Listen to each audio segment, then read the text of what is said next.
technology for healthcare related applications. So, with that idea in mind, I think Falguni was working on soft tissue engineering.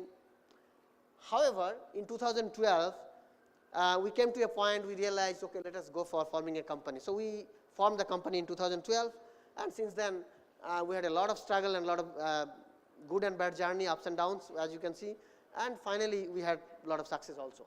So, here, Soumi has borrowed the collagen from Falguni and used the electrospun sheet and pour the collagen on the surface. So, you can see here macroporous structure, which is collagen, and top chitosan, which is nanoporous structure. So, this is basically a bilayer structure similar to the skin extracellular matrix, and we can seed the keratinocyte on the top of electrospun layer, and on the bottom we can actually seed the fibroblast. So, as you can see here, so we have this work was done in University of Queensland, and what we have seen in human skin equivalent model, when you have collagen, then only you have a keratinocyte migration. Without collagen, there is no keratinocyte migration. It proved that if you have bilayer structure with collagen as one of the component, it will accelerate the wound healing effects. Of course, afterwards we have done a lot of animal studies, and we have shown the result that it is remarkable. So, Pallavi Pal was working with me for electrospinning, and she has come up and she said, sir, actually I am able to, if I go for 12 hours stirring, we get a thin sheet, and if you go for 5 minutes stirring, we get a very floppy mass electrospun fiber. I said, how it is possible? Then she says, if you do 12 hours mixing, it becomes solution. I said, how the same thing will become solution and emulsion? It is not possible. So, can you explore doing microscopy or phase contrast microscopy to see what is happening? When we found that if you stir for 12 hours, what is happening, the droplet size is much finer, and when you do stirring for 5 minutes, droplet size is much bigger. Therefore, because of bigger droplet size, the fiber diameter is much thicker and you have a floppy mass, but if you go for 12 hours of mixing, you get actually a very thin sheet. And if you look at the TEM of these materials, they are the core cell structure, where core will have one material and cell will have another material. So, we can strategically place the bioactive material on the surface, and we can actually have accelerated wound healing efficacy, and using this sheet and the floppy mass, we are able to make skin equivalent structure. So, as you can see the keratinocyte and fibroblast, we can actually make the very skin equivalent model. As you can see here, on the top layer there is a keratinocyte and bottom layer there are fibroblasts. And when you have gone for gene expression studies, we can see there are ecadherin, laminin, collagen 4, involucrin, and stratification, as you can see keratin 10 and keratin 14 are expressed. So, this shows that it has a potential for wound healing efficacy. Of course, we have done many other related work, and just I am giving you the glimpse of the work. So, this material we have actually tested with animal. What you can see in 21 days, you can see is a very nice healing, and these materials after healing also we did kind of histological studies. We could see that there is a minimization of scar formation. I think I am not going into all the histological studies. So, here there is another study by Kamakshi Bankoti from Uttarakhand, sorry, and Sayanti Datta from Kharagpur or Midnapur, you can say, and Bodhisattva Das from Kolkata, who is a faculty at IIT Ropan now. So, they were cross talking and showing the samples, and they were making the carbon dots which are fluorescents, having fluorescent properties, and which can be used for imaging the cells, imaging the fibers. So, in fact, I was mentioning that can you illuminate the fibers. So, like you mix the carbon dot with the polymers. So, if you do see under fluorescent microscope, perhaps you can see the fibers. So, and it was really fascinating. With that, the scaffolds which otherwise you cannot track inside the body, what we did? We made the fluorescent fiber, we placed inside the body subcutaneously, and we have done the 2-photon microscopy. With that, we are able to track the degradation kinetics of the scaffold. That was really amazing. And then also, because electrospinning is a technique which is simple technique, but it takes time to make the fiber sheets. So, we said that can we use the oleal groove grafting in the chitosan, so that just simply cast and make a film which will be equivalent to electrospun sheet. So, what you can see here, these are the structures, some of them are by electrospinning I think, and some of them just by casting we can make the nanofibers because of the hydrophobicity in the structure.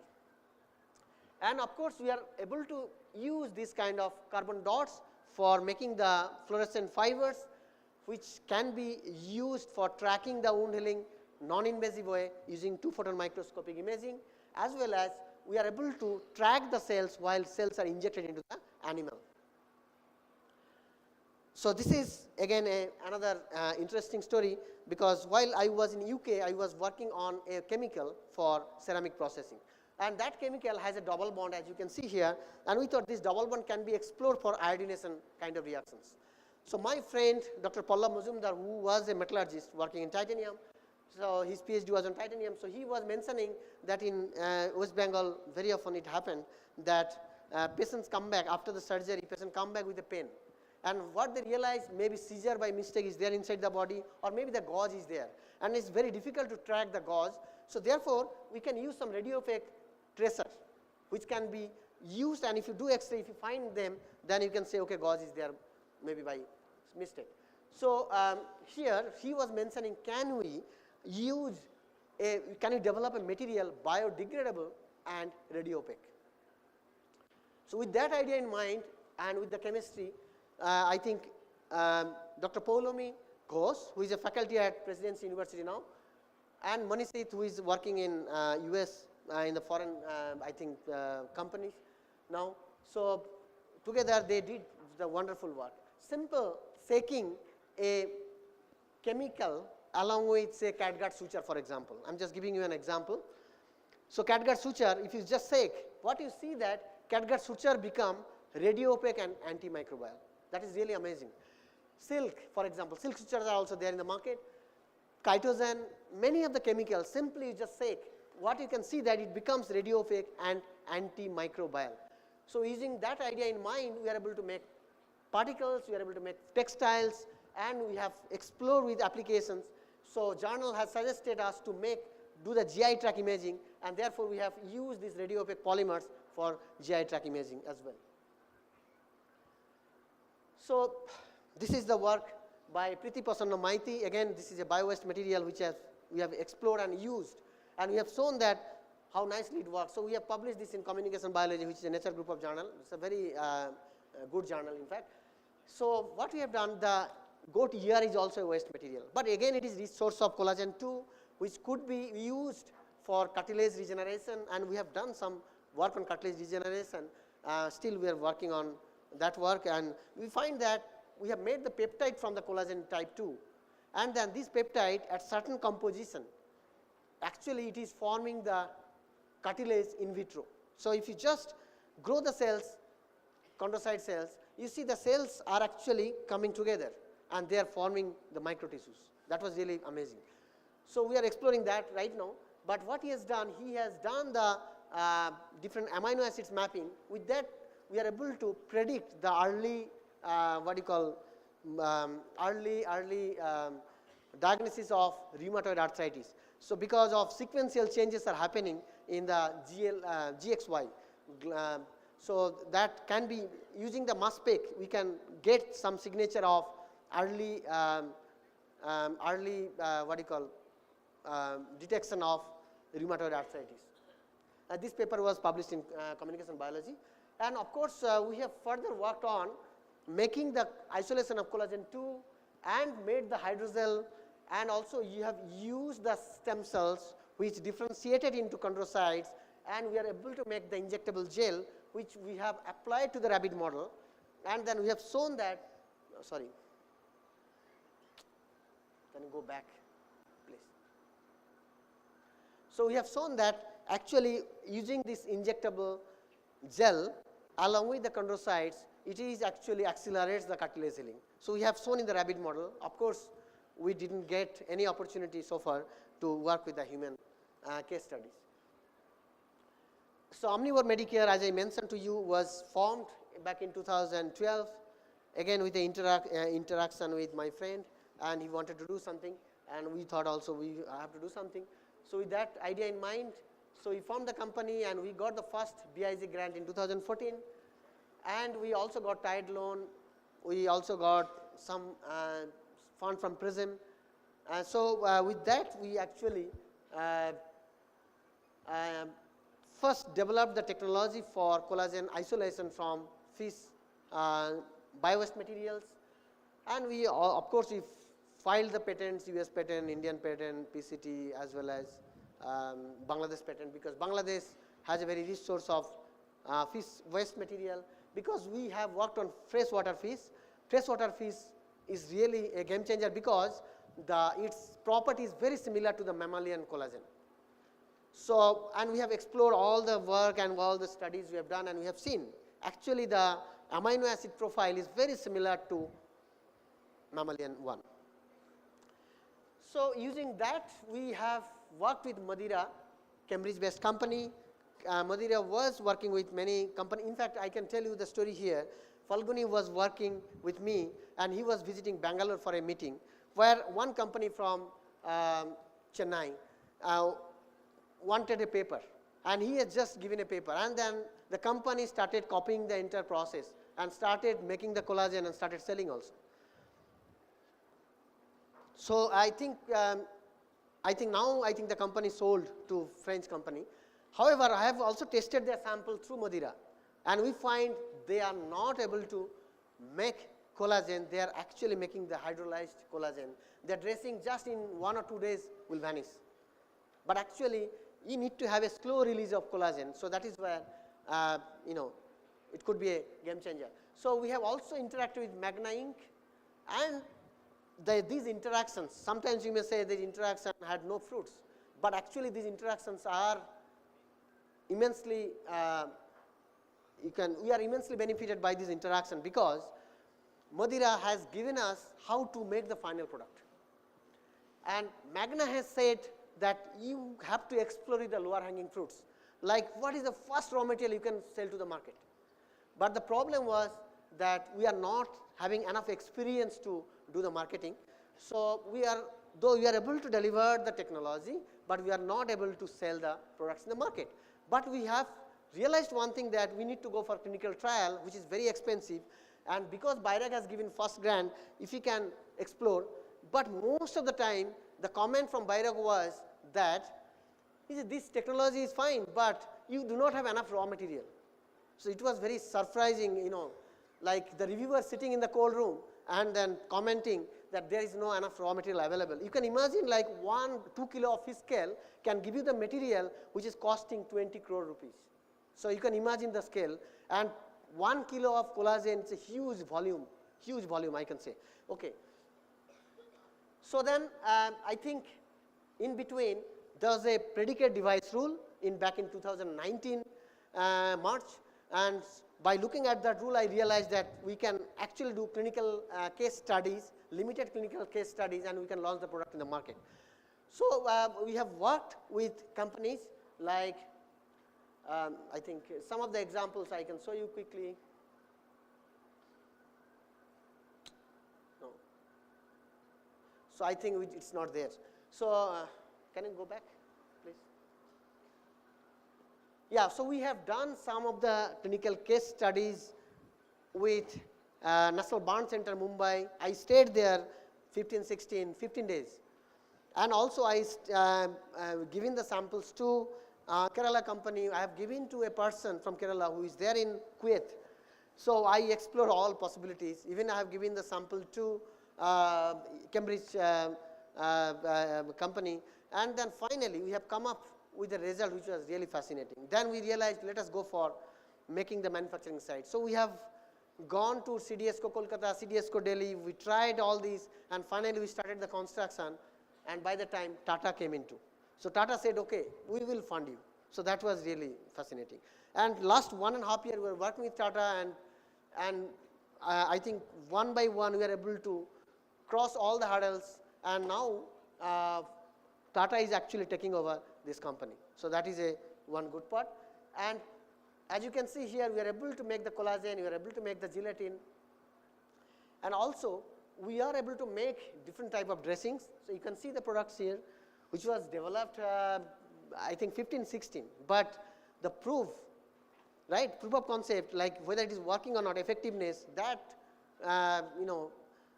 was the issue, because we couldn't have any windows to work upon. So, and finally, we have made the collagen particles, sponge, staple fiber, solutions, even the matrices like a matricel, which can expand the cells and it will vanish over time. And also we have a bio-ink, hydroxyapatite, plug, and sponge, film, sheet, particles. So, many of them we have tested with the animal model and also human model, some of them. So, finally, I would like to say that we have explored many bio-waste material as well as conventional material like titanium, ceramics. We made the products, and many of the cases we have made the customized products. So, like you can see the customized dental crown, mandibles, dental screws, customized 3D printed scaffolds, different collagen dressing using fish waste material. We have used green chili, we have used whey protein and onion peels for making the carbon dots, which is actually having wound healing efficacy. Also, now we are working on wastewater, where we are able to make the product which are antimicrobial and log kill value is crossing 10 to the power 5. And we are able to make the carbon dot based fluorescent fibers, which can be used for tracking the scaffold while it is placed subcutaneously, non-invasive way we can track. And also we can track the cells. We made the radiopaque fibers, and we are able to make titanium and ceramic materials for different healthcare applications. I think with this I would like to thank everyone for sparing your time to listen to me, and I think I have taken maybe a bit longer time. And these are the groups.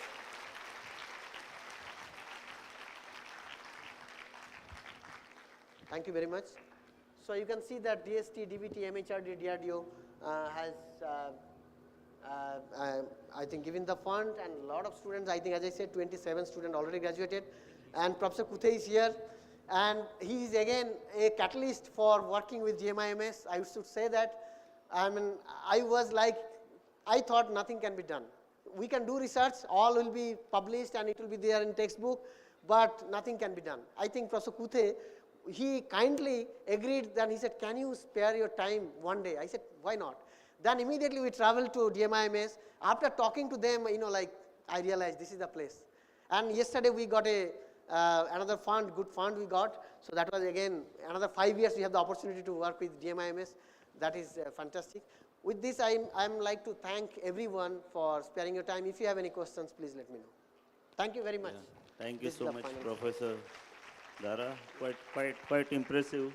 You have vast experience in the different biomaterials. I would like to have one query. As we routinely use implants initially to hold and then to bridge the gap between two segments of bone. Yeah. And once the osseo integration has taken place, after 6 to 8 weeks, we really don't need implants, because we see a lot of complications related to implants like migration, the fracture, the infection, and so on. So, is there any ideal material which can be the biodegradable? Bioresorbable material can work. Yeah. Like bioglass will work. The egg cell based scaffold we made, that also will work. But because in the long run, in the future also, we expect that to come up for the long segment, the long bone, even the in case of long bone, the challenge is because it cannot be load bearing. Yeah. Bioresorbable material are not very strong material. It will have very low fracture toughness. It can break very fast, very early at much lower load. So, therefore, you have to have some mechanism of caging so that implant does not load immediately, but slowly you have to keep on giving the load. Again, depending on condition and optimization is required. In fact, I have not worked on that, but you can explore that work. Right. That will be really fascinating. Thank you, sir. In fact, that would be the future. I should say that. Yeah, that's what. So, topic is open for discussion. Being in best interest of time, I allow 2 questions, maybe from student and faculty. I guess there are engineering as well as medical students.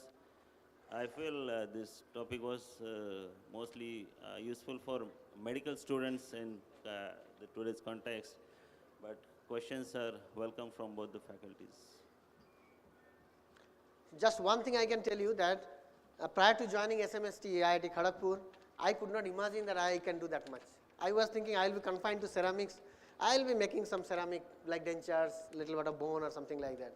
But it is the student who has actually drove us to this topic, and we never imagined that we can do tissue engineering.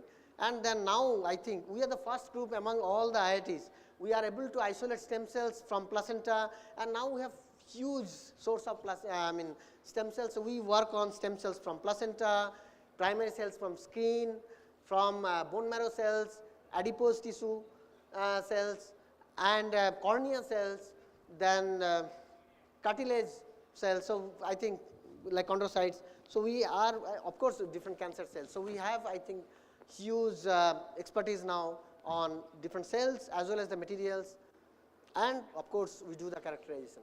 So if you have any questions, please let me know. All right. If there is no question, thank you so much, Thank Professor you very much. Datta. Thank you. I would like to invite next speaker, Dr. Rupesh Gair from IIT Mumbai.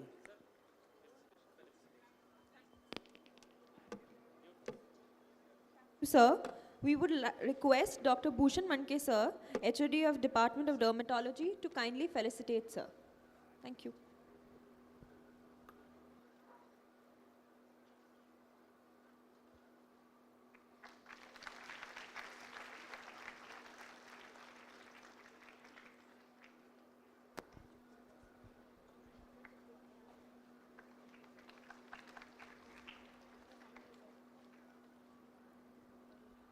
Thank you, sir.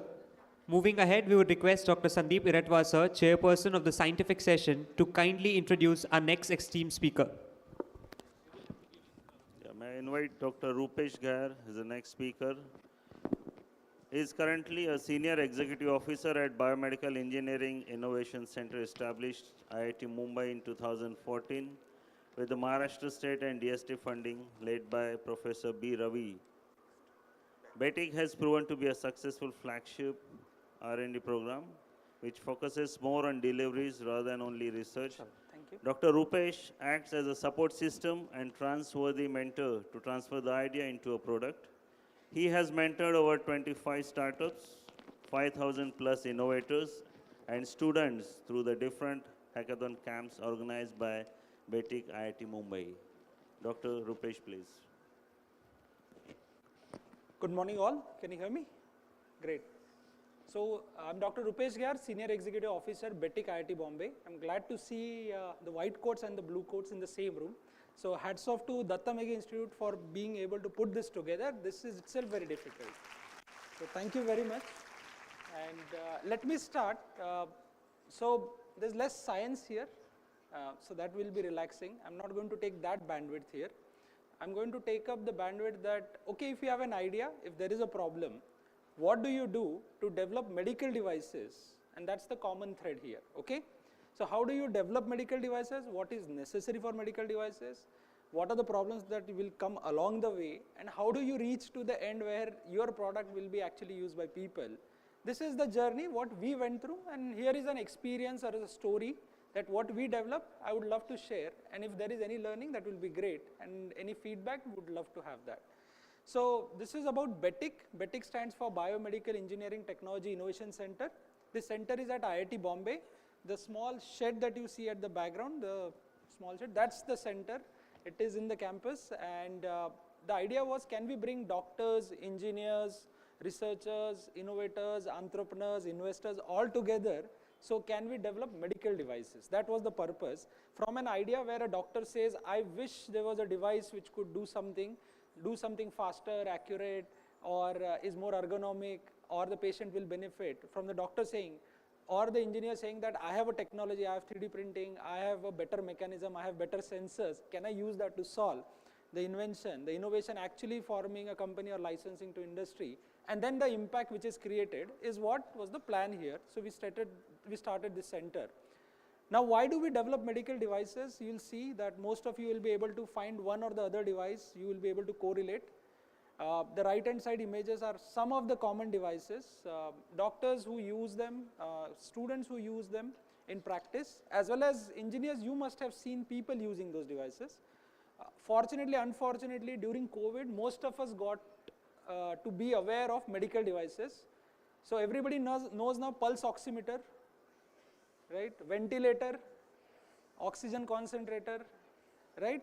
So these were the terms which you were not aware maybe 3 or 5 years back, at least the blue coats. But by now in last 3 years, whether it's fortunate or unfortunate, we are aware of them. We know what it does, okay?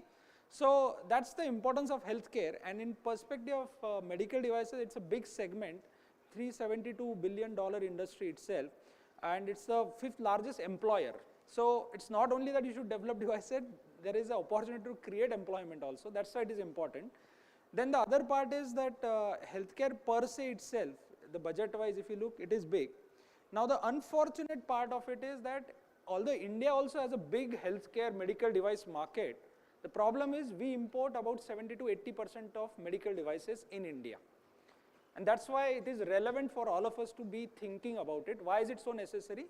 That value goes to 60,000 crore rupees worth of import every year as a country. We are doing it because we are not developing our own devices, okay? As a country, we are bleeding 60,000 crore rupees worth, and hence healthcare is also expensive because we don't do anything about it. We are importing those devices. Now, who can innovate medical devices? You need people like what we are in this room who can innovate. So there will nobody outside who will think about it. Here it is where we are, who should be thinking about innovating medical devices. So even if we import devices from outside and trying to say that we'll do subsidized cost, still doesn't work out in India, because even if you subsidize that cost for 10 times less, still is not going to work out. That is still expensive for average Indian, okay? Hence medical device innovation, the segment, the background is important. Now let me go that has industry not tried it? Yes, medical device industry, the Indian medical device industry is trying. The 20% medical devices which are developed in India is manufactured in India. But it's a very sensitive segment because it gets bombarded with imported devices. As in one side it has to fight US, UK, made in Japan, made in Taiwan kind of devices, where there's quality is one segment. So there are high quality devices from US which Indian manufacturers to compete, and from East it has to compete for low cost devices. So Indian medical device is in that segment where it has to compete with quality as well as cost. It's in that market. And on top of that, regulations is something which has come in 2018. So you can't just make a device and use it on patient. There are some regulations which you have to follow, which makes that use or acceptance in market slightly challenging. And that's why the Indian medical device industry is in a nascent stage or a very early stage. Although it is very grey, let me also say that no matter what, Indian medical devices, the doctors keep saying that the imported devices are not suitable, they are not affordable, they are not efficient, which means there is an opportunity for us to develop better devices. Even an imported device which is based on Caucasian population size and data is not suitable for Indian sizes. So implants like knee implants, the smallest size is still medium and large for our population. Their infrastructure works on insurance base, ours is out of pocket economy. So all these this means that there is requirement for development of medical devices. I'm just emphasizing why we should be doing it. And the second part, that for developing medical devices, we are good at ML, AI, electronics, software, IT, and these are the elements which is necessary for medical devices. So that means the picture is not that grey. What is required versus what we have are actually two good things. Based on this, we can actually do that. But what is necessary for developing devices then? Product innovation, okay? So you can't just copy a device, make a cheaper version and sell it in India, okay? That doesn't happen. That is not what is recommended. Because one part is that it is to do with safety, health, hazard, patient's life. So you can't just copy something where you don't know what it means. And second is, even after that copying, you still have to go through regulatory processes and testing. Now if you are going to spend that much time and energy, you might as well innovate and develop a device which has more value than just copying something and selling it, okay? So that is why innovation is the critical core heart of medical device innovation or development part. But then what is required for innovation? You need to get people like this in one room, because how many of you think that a blood pressure, you've seen the digital blood pressure meter, right? What kind of people would have been required when they started developing it? it's an open thing, I'm not going to lecture, right? So when they developed this blood pressure monitoring device, which is digital, what kind of team would have been? What would have been there? So I can start with, there should have been doctors, right? What else? What kind of engineers? Biomedical, yes. Okay, electronics, technology, mechanical engineers, textile engineers for the cuff, software engineers for the program, then production engineers for making the casing.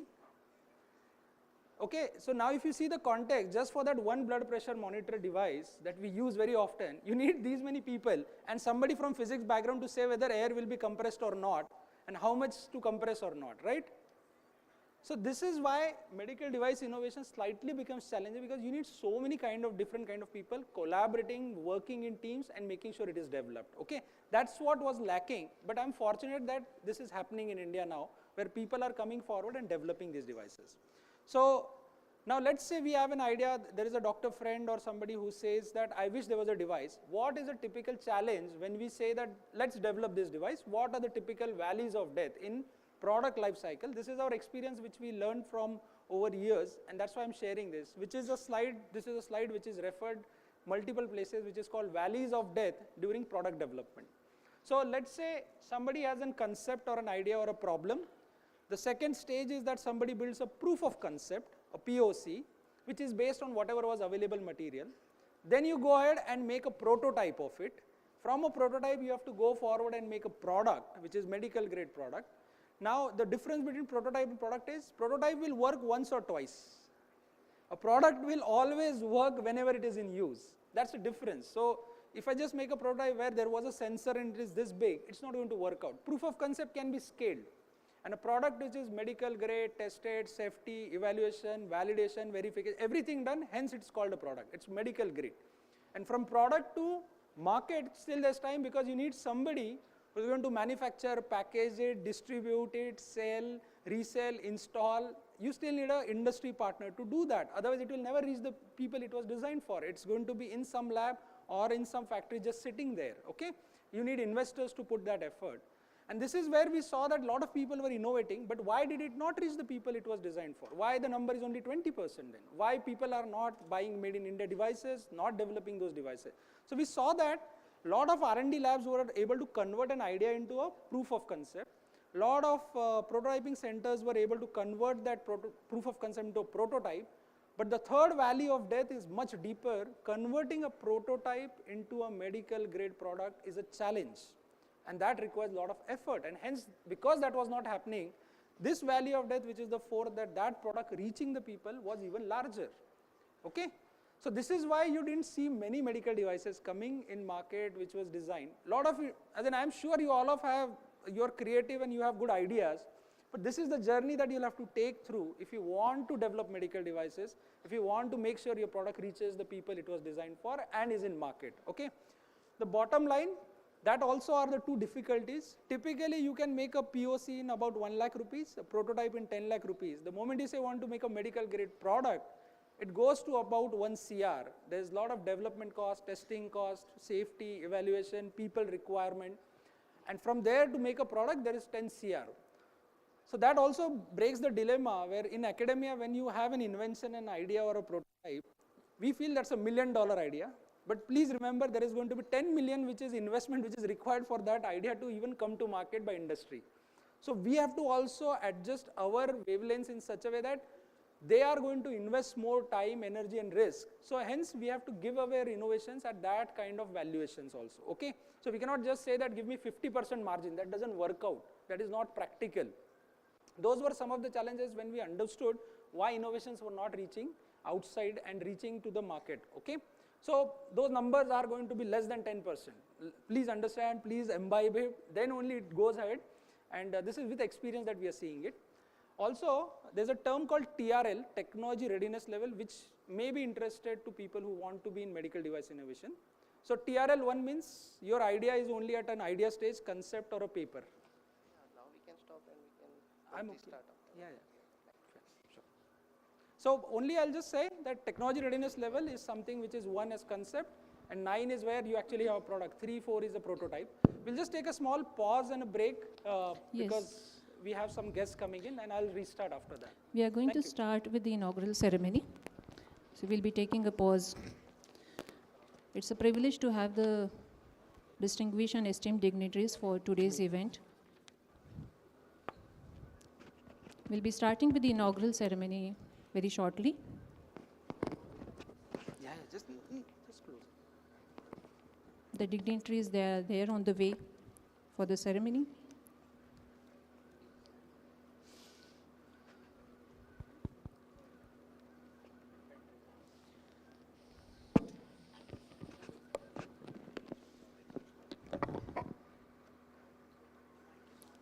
Presiding over the event,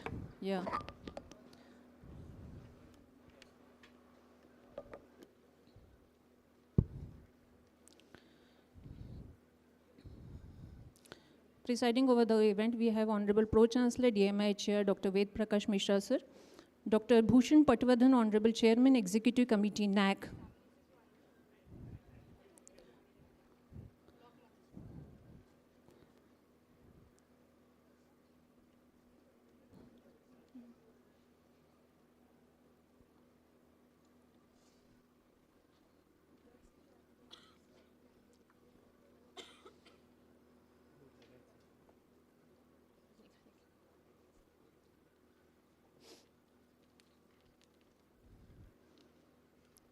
The dignitaries, they are there on the way for the inaugural ceremony.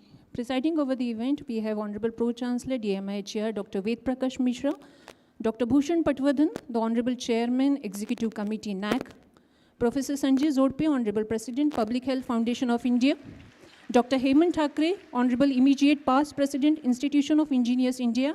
I also request Dr. Ramesh Deka, Distinguished Professor, DPSRU, and the former Director and the Dean, AIMS, Delhi. I request Dr. B. Satyanarayana, Scientific Officer H, Tata Institute of Fundamental Research and IP Chair, IEEE Bombay Section. I request Dr. R.K. Vyas to join on the stage. Dr. R.K. Vyas, the IPP CSI. Dr. Lalit Bhushan Wagmare, the Honorable Vice Chancellor, DMI Chair. Dr. Gaurav Mishra, Honorable Pro Vice Chancellor, DMI Chair. Dr. Shweta Kale Pisulkar, Honorable Registrar, DMI Chair.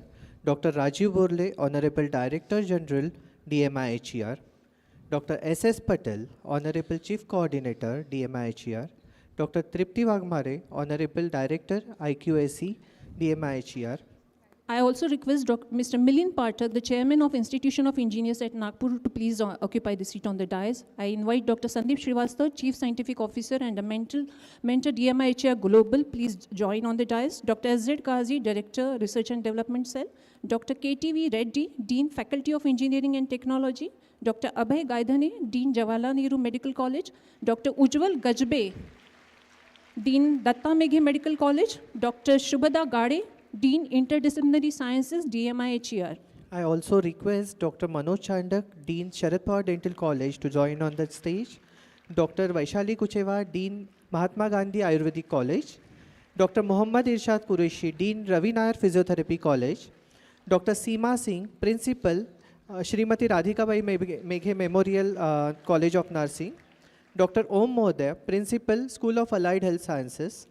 Dr. Raju Sundar, Director, Center for Distance and Online Education. Dr. Chandrasekhar Mahakalkar, CMS AVBRH. And Dr. Punit Fuljele, Deputy Director, Research and Development, DMI Chair. A very good morning to one and all. I, Dr. Sonali Chaudhary, And Dr. Swapnil Mohod, on behalf of Datta Meghe Institute of Higher Education and Research, extend a warm and cordial welcome and season's greeting to all the dignitaries on the dais, and the erudite gathering on this special occasion of inaugural ceremony of Higher Education Conclave on current opportunities in interdisciplinary and transdisciplinary professional education Techno health programs.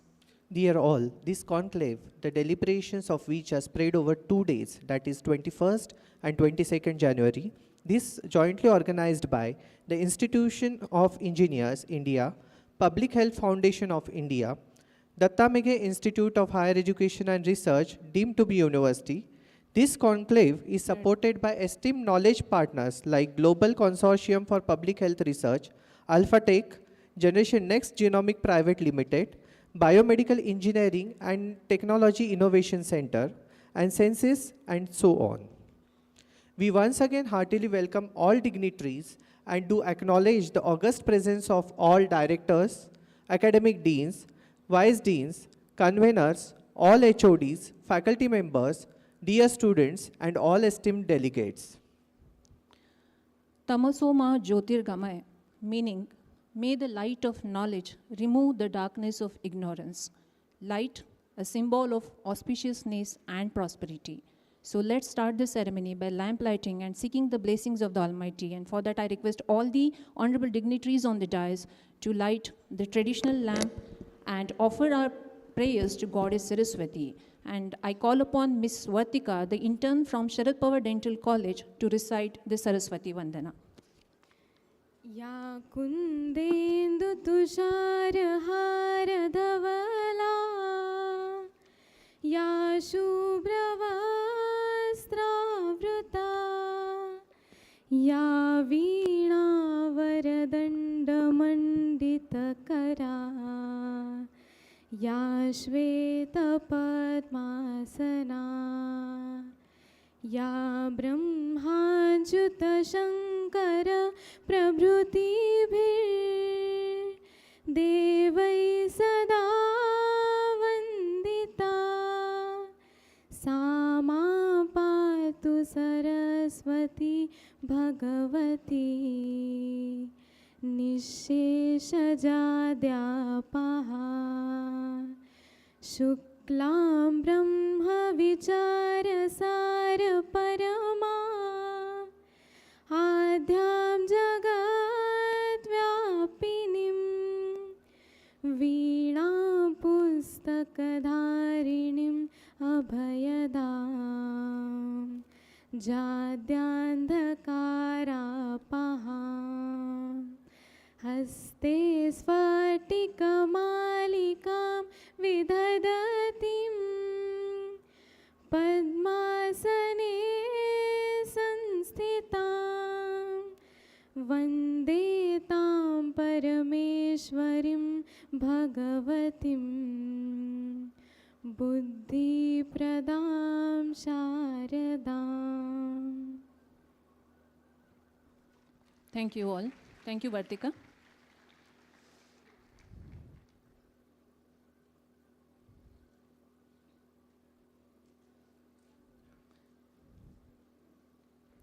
Thank you all. Dear all, it's a great privilege to have amongst us the Honorable Pro-Chancellor DMI Chair, Dr. Ved Prakash Mishra, a nationally and internationally acclaimed academician, a policy maker, an administrator, a researcher, a teacher, mentor, planner, a great visionary, and so on. I always fell short of words when I attempt to introduce Sir. Honorable Pro-Chancellor Sir is a recipient of most prestigious Dr. B.C. Roy National Award for the year 2016 in the category of Eminent Medical Teacher. He is also conferred with the Doctor of Science, DSc Honoris Causa by 6 health science universities in the country in recognition of his selfless services to the cause of medical education of consequence and relevance at the national and international level. Honorable Sir is recognized as Professor Emeritus, Professor of Eminence, and Professor of Excellence with 5 health science universities in the country. He also serves as Honorary Director of the Center for Health Professional Education, Policy, and Planning at DMIHR. He has been the ex-chancellor at the Krishna Institute of Medical Sciences, deemed to be University Karad, and presently serving as a principal advisor. He is also serving as a national head, academic program, international chair of Bioethics Haifa, and he is a member of the International Committee for Bioethics for the Asia-Pacific region. Honorable Pro-Chancellor Sir has been associated and contributed significantly since decades to the Indian Medical Association. He is also associated with the SARC Medical Association, National Board of Examination, and serving as a member of advisory board at various universities across India. With this, I take the privilege to invite and request Honorable Pro-Chancellor DMI Chair to address the gathering. Over to you, sir.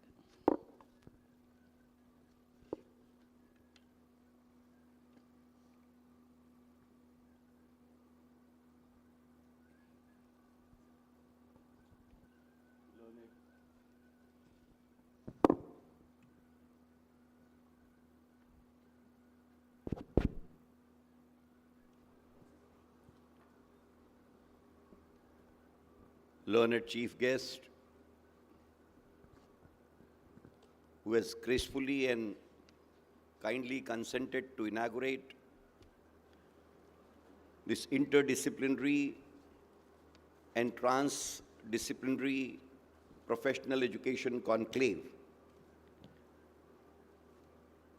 Today, this pleasant morning, jointly organized by Institution of Engineers India, Public Health Foundation of India, and Datta Meghe Institute of Higher Education and Research, esteemed Chairman of the National Assessment and Accreditation Council Executive Committee, a tall researcher of the highest order, an educationist par excellence, and a man committed to Indianization of the Indian educational system, my learned brother, esteemed Dr. Bhushan Patwardhan, seated on the dais, President of the Public Health Foundation of India, adjunct faculty, and in the technical sense, Dr. Bhushan, alumnus of this university, Sanjay Zhodpe, whom the university has pridely conferred DSc honoris causa for his extraordinary contribution in the domain of public health education, Dr. Sanjay Zhodpe, former director of All India Institute of Medical Sciences, a top ENT surgeon, an educationist and a name to reckon with in the domain of medical education. And frankly speaking, a role model to all of us who are working in the domain of medical education, esteemed Dr. Ramesh Chandra Deka, respected and esteemed Dr. Satyanarayan, learned Vice Chancellor of the University, esteemed Dr. Lalit Wagmare, Honorable Pro-Vice Chancellor, respected Dr. Gaurav Mishra, immediate past President of Institution of Engineers, our own Professor Hemant Thackeray, all learned invitees who have consented to the request of the university and are present over here for this conclave as resource persons, eminent members of the organizing committee, heads of the institution, dean academics, key office bearers of the university positions of this august university, members of the media, invitees, learned students, ladies and gentlemen. I, in my humble capacity as the Pro-chancellor of Datta Meghe Institute of Higher Education and Research, at the outset would like to record the sense of thanks and gratitude to all the dignitaries, not only on my behalf and behalf of the university, but also on behalf of the Honorable Chancellor, Shri Dattaji Meghe, who has desired that his pleasantries be communicated to all concerned with profound sense of thankfulness and gratitude. Ladies and gentlemen, the presence of eminent galaxy of people drawn from the various cross-sections with impeccable credentials which speak voluminously about themselves, participating in this conclave definitely brings to fore as to what is the relevance and significance which is expected to be attached to this thematic discussion, which according to me is expected to be a real path for the genuine and global supremacy of Mother India in contemplation of actualization of the realistic dream harbored by the Honorable Prime Minister Shri Narendra Modi ji, to the effect that the hitherto Vishwaguru of the yesteryears, India, shall be the Vishwaguru for the 21st century for the entire men and mankind. Welcoming all of you, I would like to put a small prologue, just bringing a small little parable which has been put across by former philosopher, scientist, President of India, Dr. Abdul Kalam, who made a candid statement. And sir, I do not take this as a statement. I take this as a declaration which he made in these words.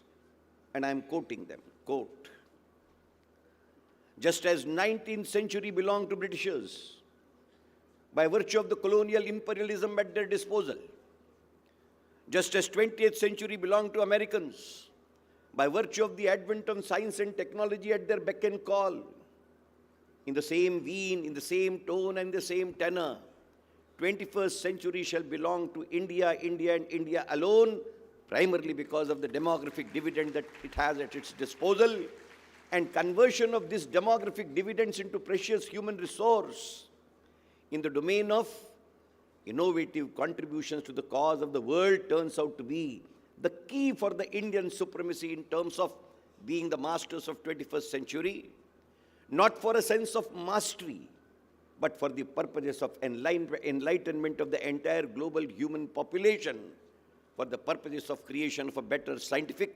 innovative, creative, and absolutely a transformation of the planet to be a genuine habitat worthwhile of human life and human living. We know it for certain that the entire advent of civilization of men and mankind, it primarily has been hinging only on one important connotation which has been deciphered very appropriately by leaders of the scientific community. Vedas also describe it very candidly. Human civilization is directly proportional to the satiety of jigyasa that men and mankind harbor within themselves. It is jigyasa, as it has been very aptly described by the sages of this country. That jigyasa, which manifests in the form of inquisitiveness, that inquisitiveness which manifests in the form of an urge and need of wanting to put a question, three-lettered word in English called as why, and taking that challenge of why for the purposes of manifestation in terms of the various dimensions incorporated therein, revelation of the same in the domain of credible evidence capable of being demonstrably replicable, turns out to be the entire advent of science and entire advent of scientific glorification. I distinctly recall a small 64-page book which I had the fortune of reading in my adolescent days. And there was a small quote incorporated therein, which very candidly said, quote, not that the apples had not fallen before, but perhaps it was left only for Newton to ask why, not to stop thereat, dabble into the onus and responsibility of answering why, resulting in manifestation of the laws of gravitation, which ultimately resulted in changing the face and facet of the man and mankind as a whole, unquote. It is this onus of answering why. It is that jigyasa, it is that inquisition, it is that curiosity which is required to be harbored, and the mute question therefore is whether the harboring of this curiosity in terms of the accountability and responsibility for satiating the same is expected to be in silos is a million-dollar question. Ladies and gentlemen, men and mankind over a period of time of historicity in the domain of science has progressed.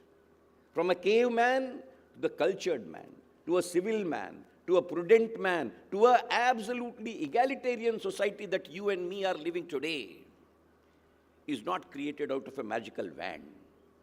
It's not just a creation of an overnight dream getting translated without any indulgence. It is the accountable onus and responsibility of committed people who took their inquisitiveness, transforming their curiosity into manifestation of credible scientific evidence. The use and utility of the same is absolutely lit at every place, every step, and the whole transformation is there before us. It's not that historicity has got any blemish to be found out. The mute question is that we need to understand for ourselves. As a lifelong teacher in the domain of medical sciences, as a humble worker in the domain of medical education, definitely I have come to a conclusion, and perhaps rightly so, that there is enough space where the silos of disciplinarity have to be broken. Segmentation, which has been the cause of creating fiefdoms within the kingdoms, they have to go. There has to be confluence. There has to be congruence. There has to be centripetality, and that centripetality has to result in centrifugality. That is expected to be the hallmark, and perhaps that's the way that even scientific innovation mandates us to look at that way. Therefore, the entire concept of multidisciplinarity, the concept of interdisciplinarity, and the concept of transdisciplinarity no more operate into the academic forums for the purposes of understanding as to what is the meaning, scope, ambit, and relevance of the same. It is expected to be the way of inquisitive life of men and mankind as a whole. It has to be a way forward to what we contemplate as the scientific path. It is the confluence which is expected to be the hallmark of transition of men from the present age to a newer age of heightened glory is required to be taking up this particular cuddles in its armament, in its thought process, and its entire integration of working setup. I was just reading, Dr. Bhushan, a small little article from Nagpur to Wardha, and that is the only way I am able to spend my this time. And this was how exactly the correlation of Panch Mahabhutas can be put across into absolutely a domain of transdisciplinary approach. Contemplate a situation where decipherance of nature, worked out in terms of Panch Mahabhutas, in terms of sensation of touch, sensation of vision, sensation of hearing, what we call as Jnanendriya and Karmendriya. You take example of water. When water is boiled, boiling water is Agni. When water is frozen, the solid state of water, another dimension of Panch Mahabhut. The moment it is evaporating upon reaching its melting point, a boiling point, converted into absolutely vapor, it gets converted into Vayu. The state of matter itself cannot be looked in terms of Panch Mahabhuta to be the domain of Ayurveda to be looked after by Kuchevars and Dandekars. It becomes the onus of chemists. It becomes the onus of the biologists. It becomes the onus of the physicists.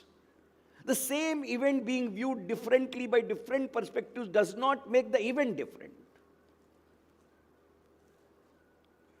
Water to a biologist, 70% of the human body is water.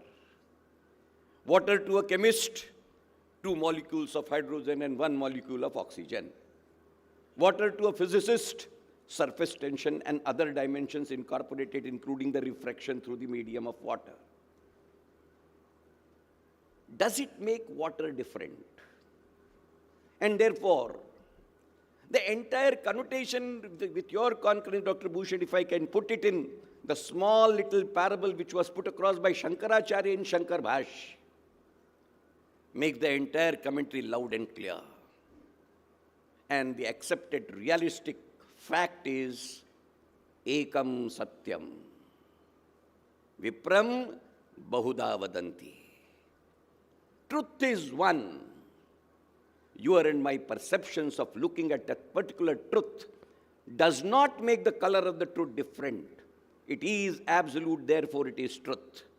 It is your and my perception.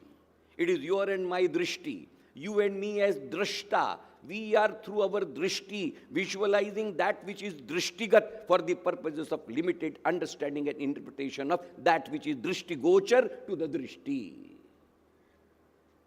This, according to me, is disciplinarity.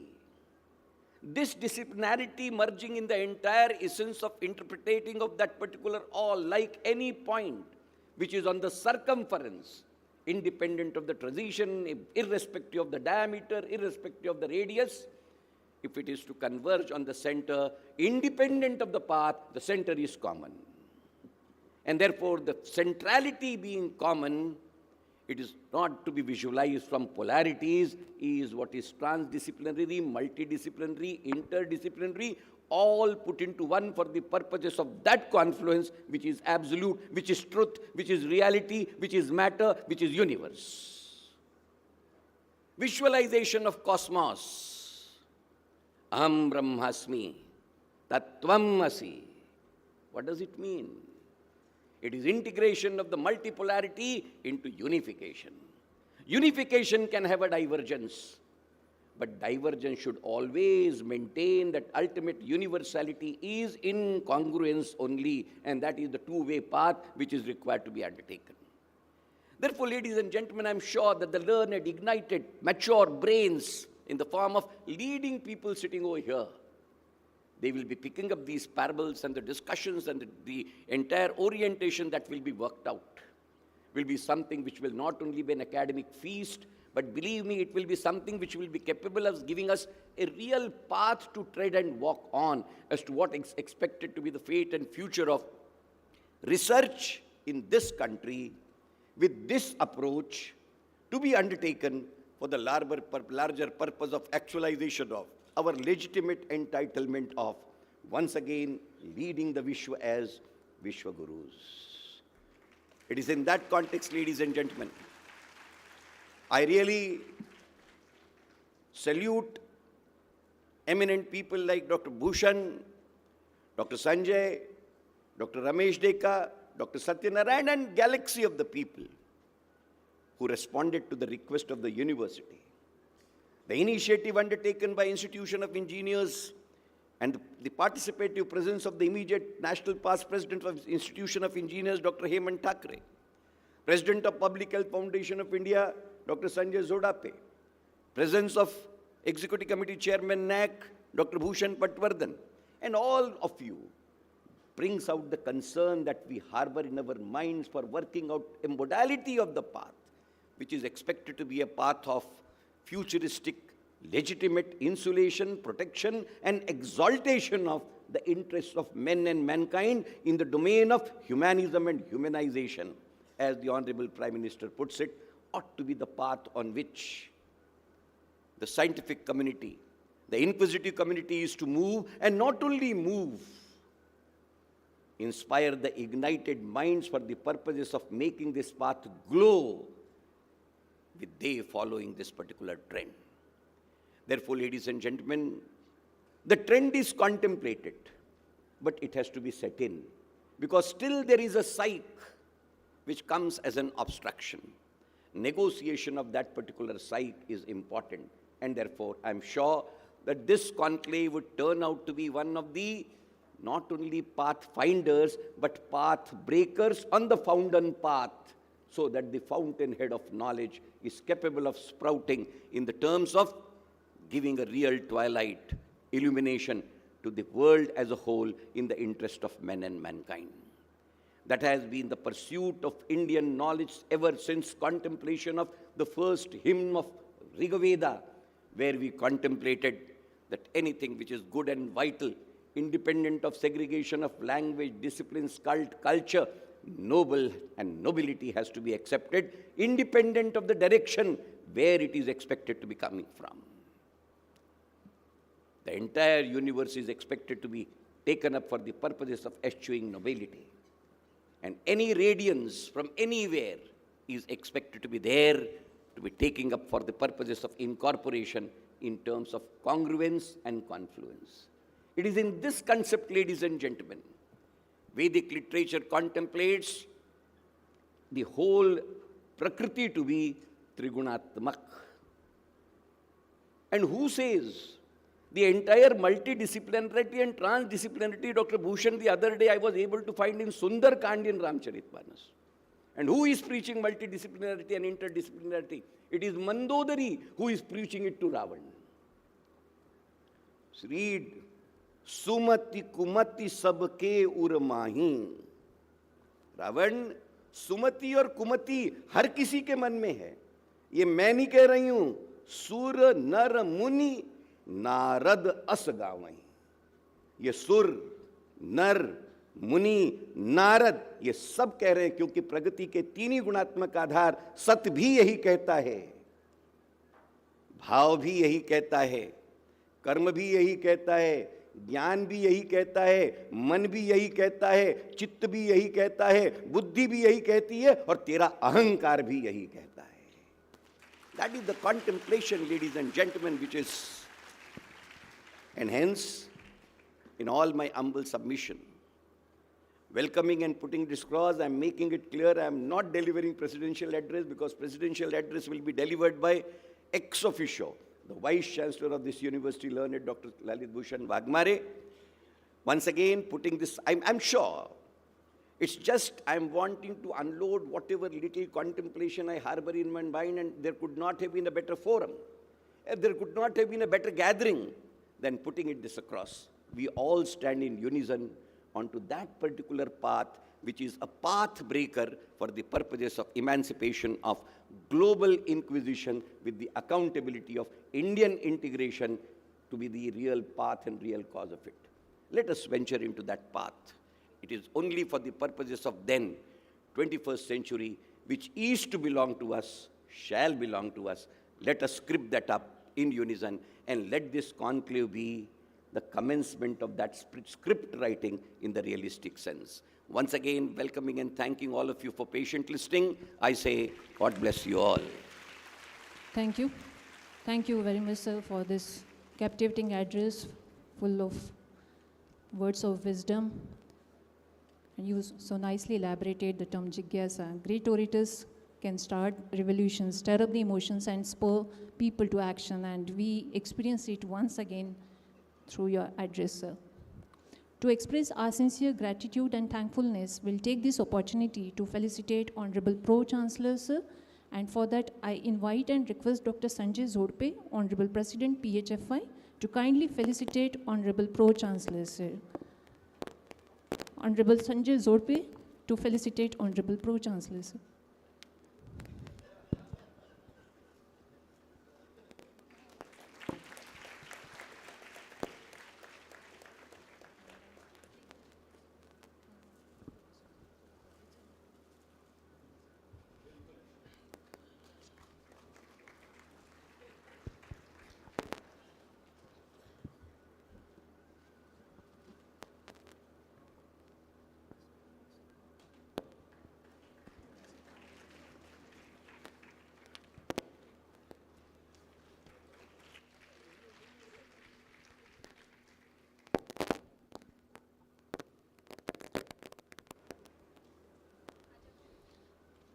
Thank you, thank you, thank you, sir, thank you all. Thank you very much. Dear all, we are blessed to have amongst us Dr. Bhushan Patwardhan, Honorable Chairman, Executive Committee, National Assessment and Accreditation Commission. Dr. Patwardhan is currently a National Research Professor at the Ministry of Ayush and Professor at the Interdisciplinary School of Health Science, University of Pune. He is also Honorary Director at the International Longevity Center, India, and Editor-in-Chief of Journal of Ayurveda and Integrative Medicine.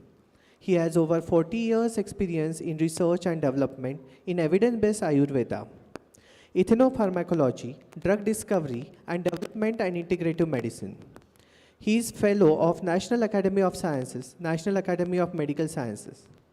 Respected Sir is a former Vice Chairman, University Grants Commission, and Chairman in an additional charge of the Indian Council of Social Science and Research, Government of India.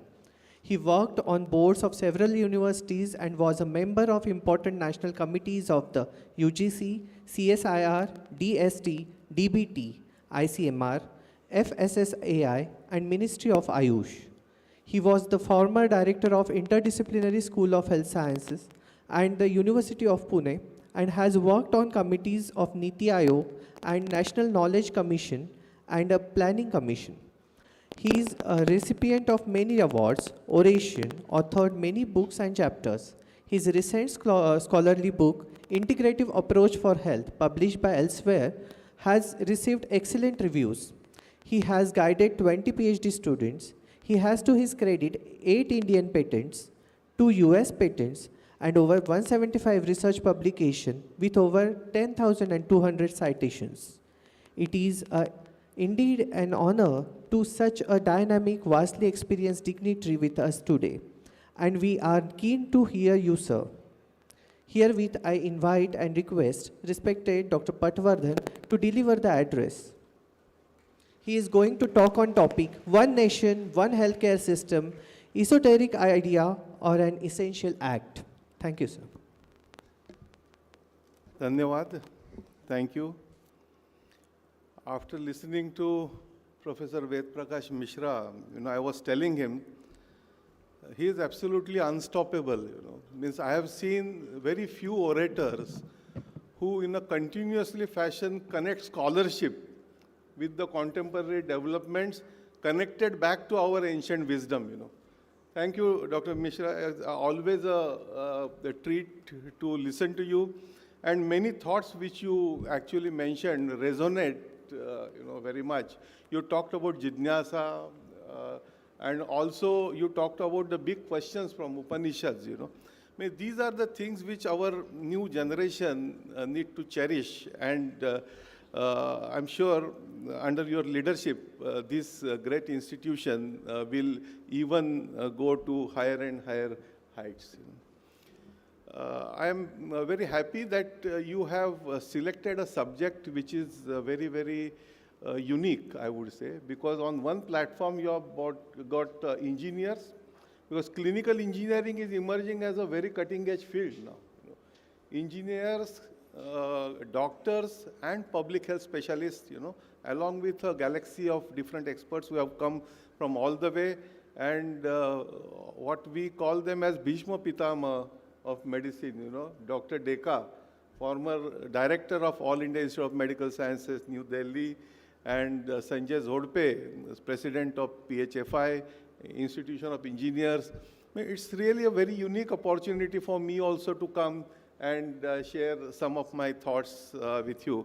I also must acknowledge the efforts by Professor Meghe, who is, although not in India, from outside, he was coordinating it so efficiently, and because of him and Dr. Mishra, I was able to come here today.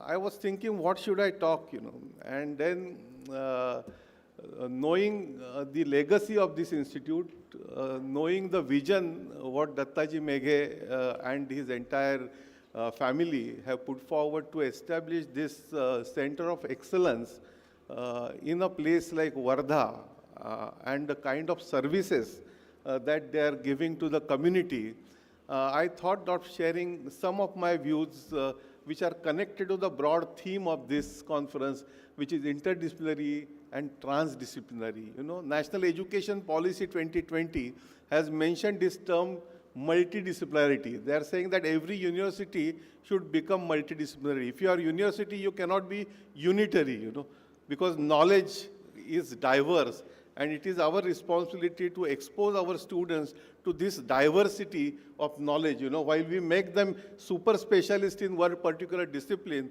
the typical university. If you are a specialty college or institution, you can remain focused. But if you are a university term itself, they have explained that it is multidisciplinary. From multidisciplinary, we move to interdisciplinary, where not only different disciplines are coming together, but they are trying to understand each other. There is a mutual respect. This goes beyond that, Transdisciplinary is going beyond disciplines. Transdisciplinary is much more a philosophical idea also, because not only coming together, not only respecting each other, but together creating something which is very novel, in search of truth. That's what it meant for, and therefore I was very happy to know your theme of this conference. I am going to talk about general theme, which is a dream, you can say.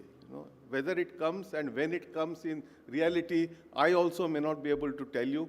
But one nation, one health system. And when I say one health system, it is not one health system. It is one integrative health system which will bring best of the in the interest of the people. And I am posing a question: is it a really chimeric notion or a new normal? And I'm talking about, can we transit? And Dr. Mishra, you put this point very, very lucidly. Can we transit from a typical pathy-based approach, which is trapped in silos, to a person-centered integrative health system? And that's what I would mean as one health system, because otherwise it could be misconstrued that one health system meaning something only one. It is not one. It is multiple in the interest of people. Can I have the next slide, please? Many of you know what is chimera. Chimera we used to see in mythology. If you look at the Chinese mythology or Greek mythology, you will find most of the chimeras are monsters. If you look at Indian mythology or Hindu mythology or Bharatiya mythology, you will find that these chimeras are deities. Narasimha is one of the best examples of this chimera. But chimera today has not really remained simply a notion. And chimera, actually, if you look at the Nature article which was published on 15th April 2021, a blastocyte of monkey and human chimeras have been formed already. Already you know that the pig heart has been transplanted into human being. So all this is result of a chimeric, no more notion, but actually coming into the science. So can we really think of this in one nation, one health system? My lecture, I will cover my own inspiration wherever it has come from. I want to mention that first, then health and medicine, healthcare, health policy perspectives, and at the end, I will talk about WHO Global Center, which is coming up in India. Based on this book, which you see, written by me, and my senior co-author of this book is Dr. Gururaj Mutalik, who you will see on the next slide, standing with me in front of Harvard Medical School. He is at the age of 94, continues to inspire us today, And he was Dean of Bilayer Medical College, Professor of Medicine, became DMER, and then retired as Director of WHO from New York office. Dr. B.M. Hegde, M.S. Waliathan, R.S. Singh, Madhav Dev, Ashok Vaidya. Ashok Vaidya actually runs a Kasturba Medical Research Center in Mumbai. Dr. V.M. Katoj. These are the ones who actually continue to drive me even today. And those mentors who are no more, but we remember them fondly and get inspired, include Professor P.V. Sukhatme, Sharadini Dhanukar, and R.D. Lele, whom we just lost last year. These two articles which you see, my talk is based on these two articles. I may not expand because of the limitation of time, but for those who are interested, the article One Nation, One Healthcare System is recently published, and the other article published with Dr. R.D. Lele, which is published in Journal of Ayurveda and Integrative Medicine. Both these articles are available for free download if you go to PubMed. This is just quickly about my school in Pune University where I teach. It's called Interdisciplinary School of Health Sciences. Now the university name is Savitribai Phule Pune University. Earlier it was University of Pune. And we have a center for complementary and integrative health wherein we engage in policy analysis, advocacy, translation. We undertake several types of transdisciplinary research, and we are engaged in collaborative consortia. Starting from 1986 to today, we have gone through several transitions of high-quality research related to understanding Ayurvedic medicine, yogic sciences from science point of view. What is the science behind Ayurveda? What is the science behind yoga? This is what we have been working mostly on. I'll skip this introduction and let's come to the current scenario. All of you know, we all talk about universal health coverage, good health and well-being, which is goal 3 of the SDGs. But my question is, in India, if we really want to achieve SDGs, can we achieve only through a unilateral or monopathy applications? This is a question I'm posing. COVID-19 has taught us many things. It was actually an existential crisis before us. But even today, we don't know the origin and spread of virus. It still remains a mystery. It affected both rich and poor countries. The vaccine availability, including the epidemiological data, is also emerging. People like Dr. Zodpe have worked extensively on that. But you must have realized that during this period, we witnessed many contradictory claims, exploitations, politics, and there was massive breakdown of trust. But as our Prime Minister said, that find out opportunity in adversity.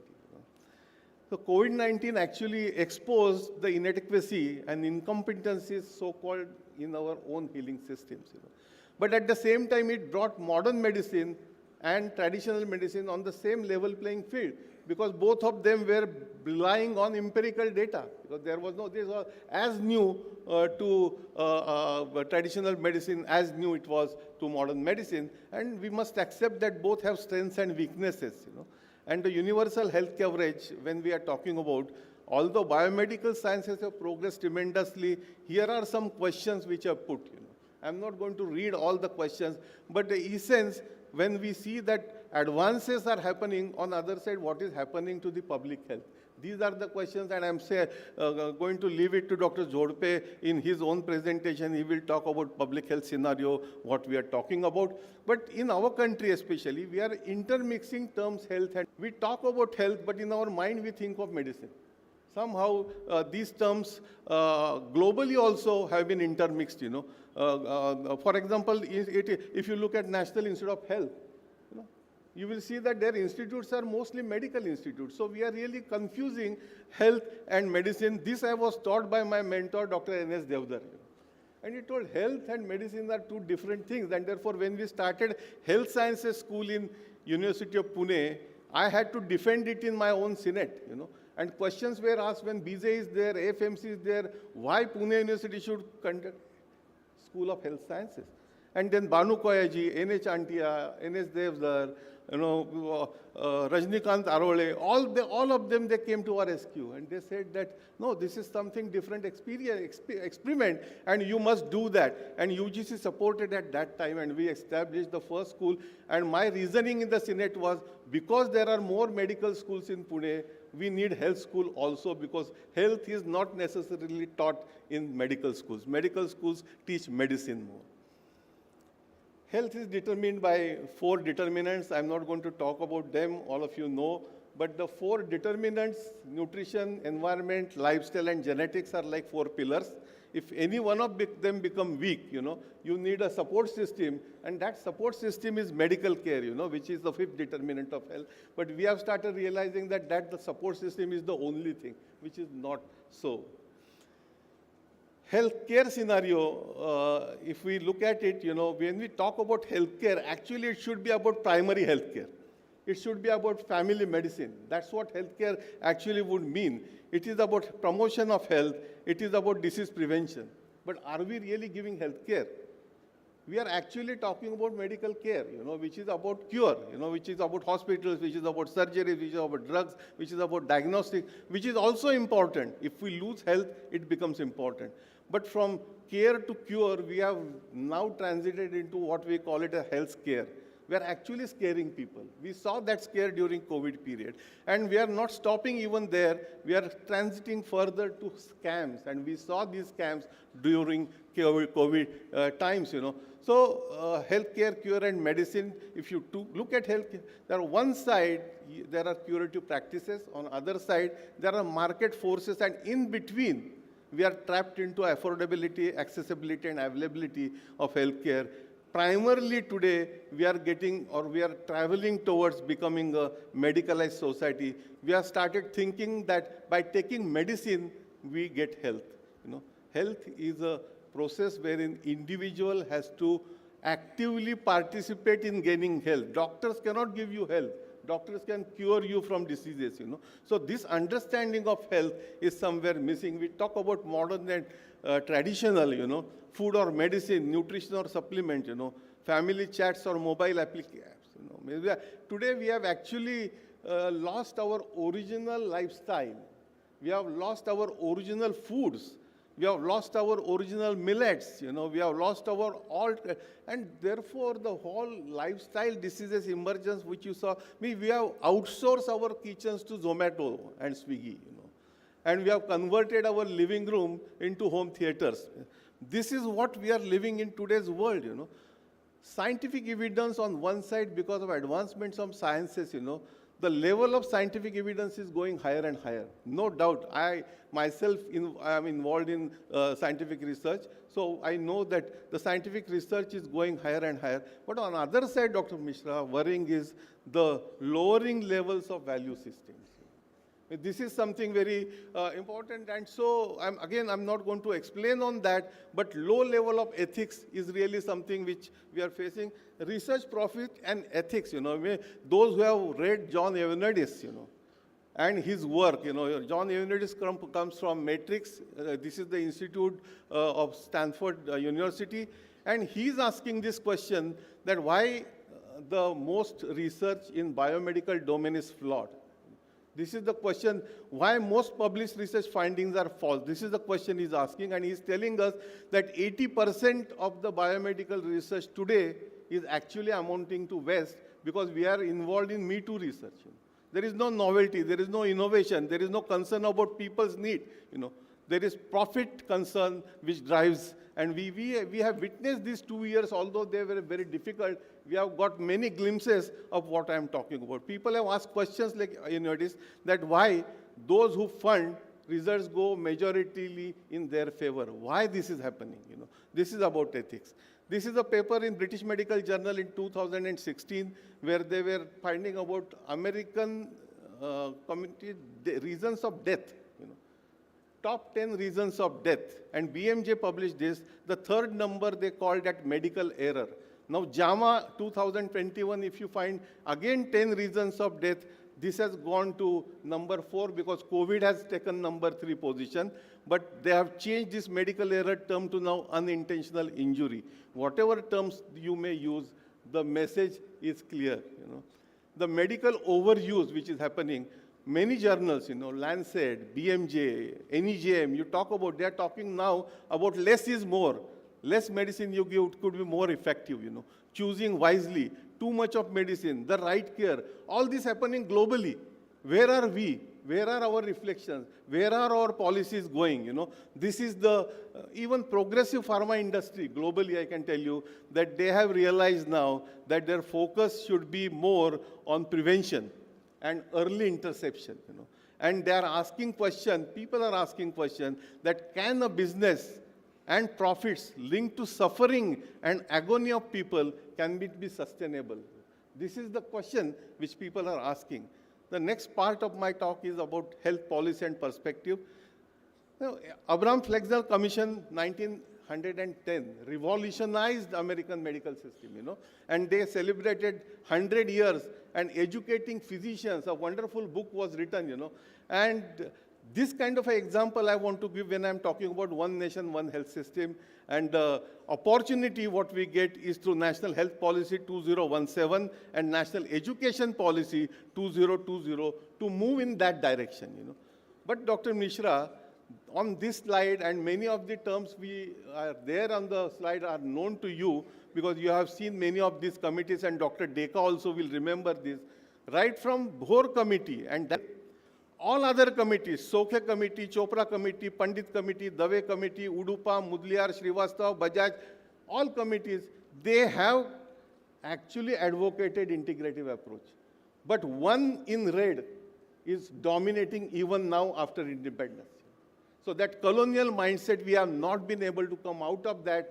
Only Bhor Committee report created in 1947 even rules today, irrespective of series of other policy documents which have come in our, It includes National Health Policy 83, it includes National Health Policy 202, and also the recent 2017, The Niti Aayog Task Force, of which Dr. Vinod Paul is chairman, and I am vice chairman of that committee. It is looking at integrative health system for India, which slowly can be moved to one nation, one health system. And remember, one nation, one health system is not a mixopathy. It is an evidence-based approach in the interest of people, I'm not going to again explain on what are the important keywords from both these policies, but I must tell you that these policies are giving us excellent opportunity to bring this in reality, Integrative health system, as I said, it's not a mixopathy, and without this kind of an approach, I don't think country like India or other countries which are like India will be able to achieve the goal of UHC if we keep them or traditional medicine component or the lifestyle modification component away from the mainstream. It will not happen. We'll have to integrate it properly, but when we integrate it, it has to be evidence-based. This figure is actually a little complex, so I will not explain that, but the details are available in the article which I have showed you, which is published just last month. And while coming here, Dr. Mishra was talking about a referral system, So this kind of you will see what you talked, actually your reflections in this figure. So we have to move from the current health system to integrative health system in a informed, evidence-based fashion. Evidence-based triad, again, I will not explain, but the evidence is not only necessarily what comes from laboratories, That is one component of evidence, Experimental evidence is one component, but experimental evidence and experiential evidence, both are important. So we are now advocating that the evidence which comes from clinics also should be considered. Today we may not have methodology to properly do it, but it is our responsibility to develop new methodologies by which we will be able to create evidence from practice, which we call it as practice-based evidence, not only laboratory-based evidence. Onus, you used that term, Dr. Mishra, and I therefore thought of just spending some time. Onus is on scientific community. I find it criminal to ask a question to Ayurvedic Vaidya, what research you are doing. Or asking a question to yogic scholar, what are your panchakosha? They are esoteric concepts. No, the onus is on us, biomedical scientists. If a national chemical laboratory scientist is not spending some amount of her or his time to understand what are the medicinal plants which are available or what is the natural product chemistry, I think why they are taking salary from public money. We are scientists in India not very well. If we don't do research on our own systems or our own knowledge, who else will do it?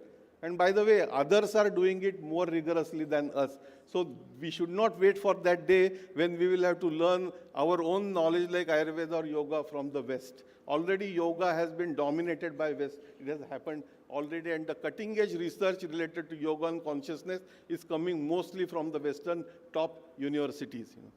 This editorial which I wrote in Current Science, I posed this question, and I said that it is fiduciary responsibility of Indian scientists to work on our own knowledge systems, And also I wrote another editorial in Annals of Neurology where I raised this question, whose duty is it anyway, Dr. Mishra? I personally believe that the modern medicine trained scientists or physician scientists are better equipped to do research in these systems. And unless they undertake this research seriously, our systems will not move ahead. Global scenario, if you take, this is now becoming a global, although we may be lagging behind, but many countries, China, Korea, Japan, Americas, Canada, European Union, Australia, all of them, top of the top schools. You look at OSHA collaborative centers, all the top Ivy League universities have OSHA collaborative centers now, So this has become a actually global scenario. But in India, again, Dr. Mishra used that term silo. We are again considering everything in silos. Even doctors we are considering in silo. Doctor population ratio we are falling behind because we are not considering the other doctors. We don't consider them as doctors also. What kind of mindset we have been setting up? So this we need to really change. And if you look at the need proportion, need proportion wise, the major need, the base of the pyramid need is in family medicine and community health. And we are giving least amount of resources there. Least amount. So the pyramid becomes exactly opposite when you go to next. And when you go to budget, the pyramid becomes completely disproportionate. Completely disproportionate. And this is in our own country. So the medical doctors are actually health guardians, and they have a duty to go into a people-centric holistic healthcare. I am a biochemist by training, so I am keeping all the pathies equidistant. For me, everybody is same, you know. My concerns are about our people and about countries, you know, about not only country, but it is about planetary health, what Lancet has come out with, you know. So family physician and the requirements, you know, what people require primary health care, people require family medicine and self-care, people require disease diagnosis and prevention, and people require public health. Now, how much of that we are giving in our current medical curriculum? These are the questions I want to ask. And the super specialty way, although it may look very, very attractive, let me tell you, it has not been successful in the top of the top and rich of the rich countries, where the medical costs are going out of reach to rich people also, forget about poor people. You know. So we have to really seriously look into what is the basic purpose of our medical education in India. You know.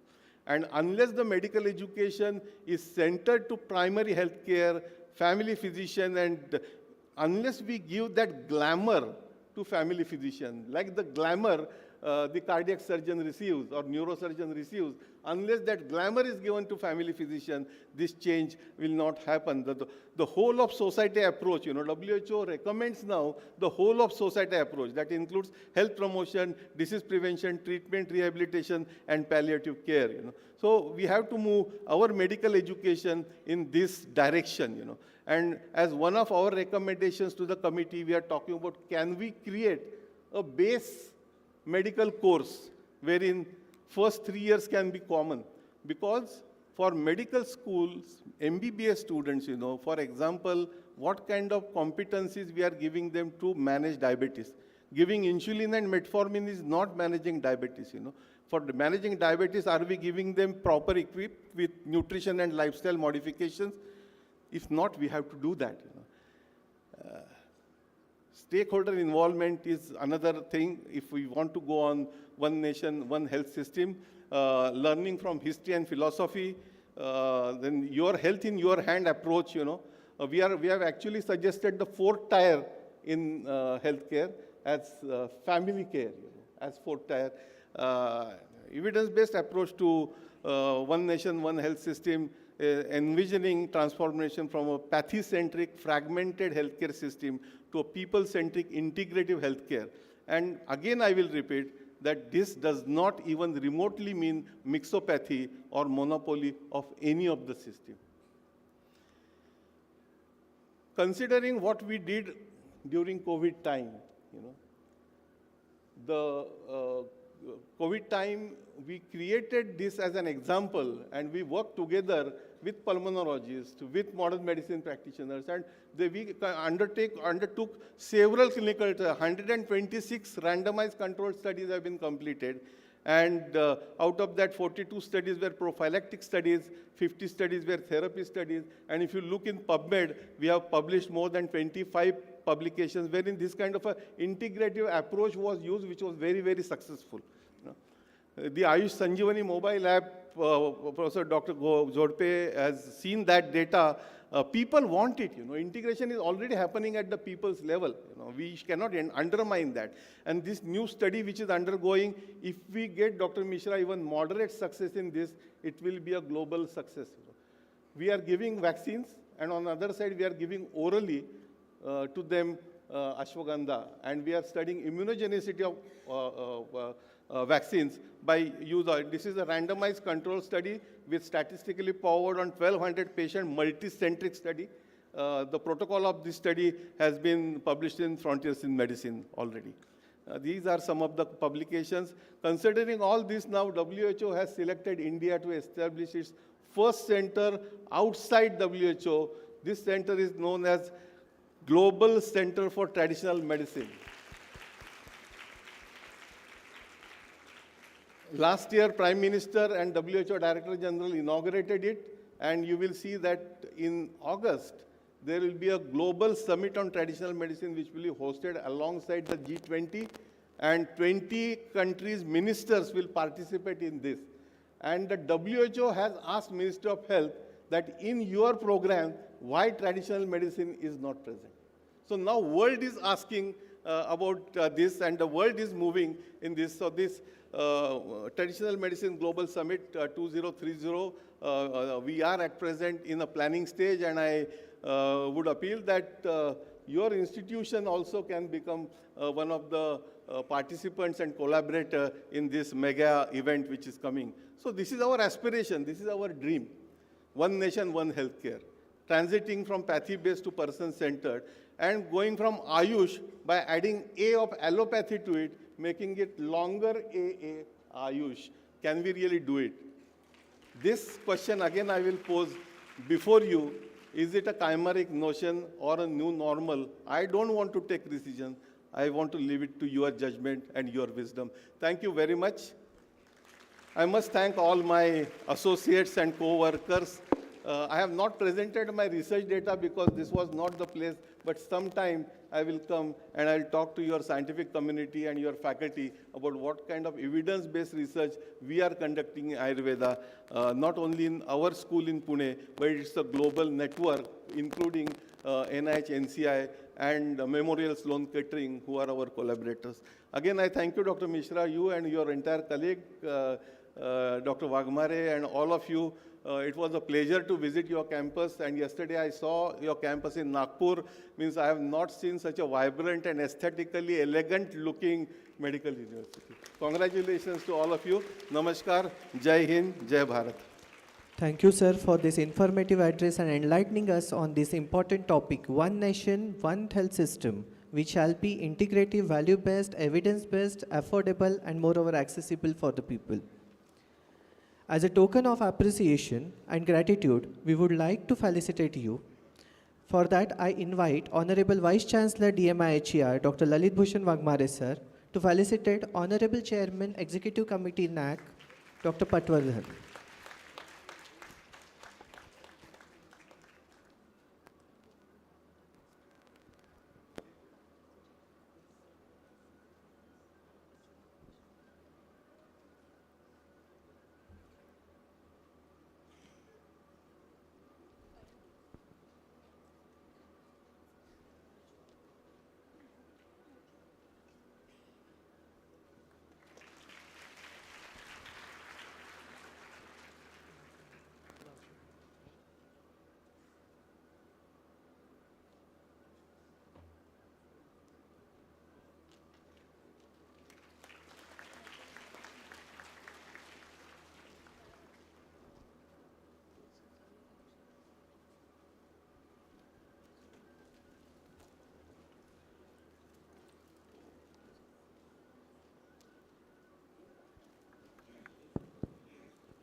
To proceed further, respected all, we are taking this opportunity to carry out virtual inauguration of Center of Excellence, Indian Biomedical Skill Consortium at the hands of dignitaries.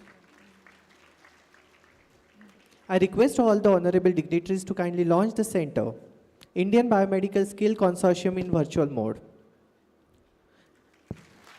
This consortium will be under the aegis of the Health Technology Wing of the School of Epidemiology and Public Health, DMIHER. We are proud to announce that DMIHER University is the first one in India to establish the Center of Excellence of IBSC for the students' benefit. Esteemed all, we would also take this momentous occasion on the platform for virtual inauguration of Center of Excellence of Early Child Development and unveiling of the book on early child development reflection. I request the honorable dignitaries to kindly launch the Center of Excellence for the Early Child Development and request you to kindly unveil the book on Early Childhood Development Reflection supported by Grand Challenges Canada. This center is established to create a positive change for early child development through capacity building of the ECD workforce, generating evidence and bringing together the stakeholders and the community for early child development. There are various community-based programs for the ECD which have been carried out at DMIHER, namely fortnightly home visits, nutrition programs, community engagement and awareness, caregiver support program, caregiver support group meetings, low-cost play material workshops, and many more.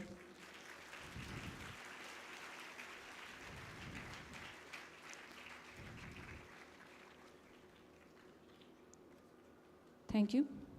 I thank all the dignitaries for doing the honors.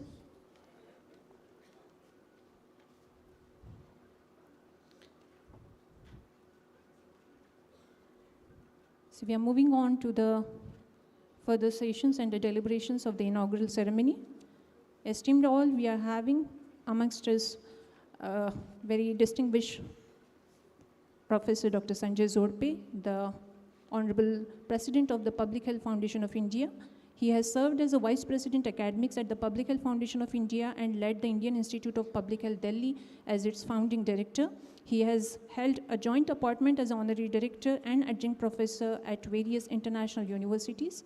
Honorable Sir has served as a Director of the Indian Institutes of Public Health at Gandhinagar and Bhubaneswar too. He has also served as a Professor at Department of Preventive and Social Medicine, Faculty in Clinical Epidemiology Unit, and Vice Dean at Government Medical College, Nagpur. Dr. Zorpe Sir is conferred with Doctor of Science honoris causa by DMI-HER Wardha for his long-standing contribution to the medical science and public health. With over 425 publications, he features in the top 2% of scientists worldwide for his research contribution to tropical medicine for the 3 consecutive years as a part of worldwide ranking of scientists. He is a recipient of Public Health Education Leadership Award for the significant contributions to promoting public health education in the WHO's Southeast Asia region. He was a national president of the Indian Association of Preventive and Social Medicine for the 2 consecutive terms. Now I invite Honorable Dr. Zorpe to deliver the keynote address, and he is going to talk on the topic cross-sectoral linkages and the transdisciplinary approaches in public health. Over to Honorable Dr. Zorpe. Thank you so much for that generous introduction. Professor Bhushan Patwardhan, Professor Ved Prakash Mishra, Professor Datta, Dr. Thackeray, Honorable Vice Chancellor Dr. Wagmare, distinguished leadership of university, faculty, students, invited guests, ladies and gentlemen. It is indeed my pleasure to be part of today's discourse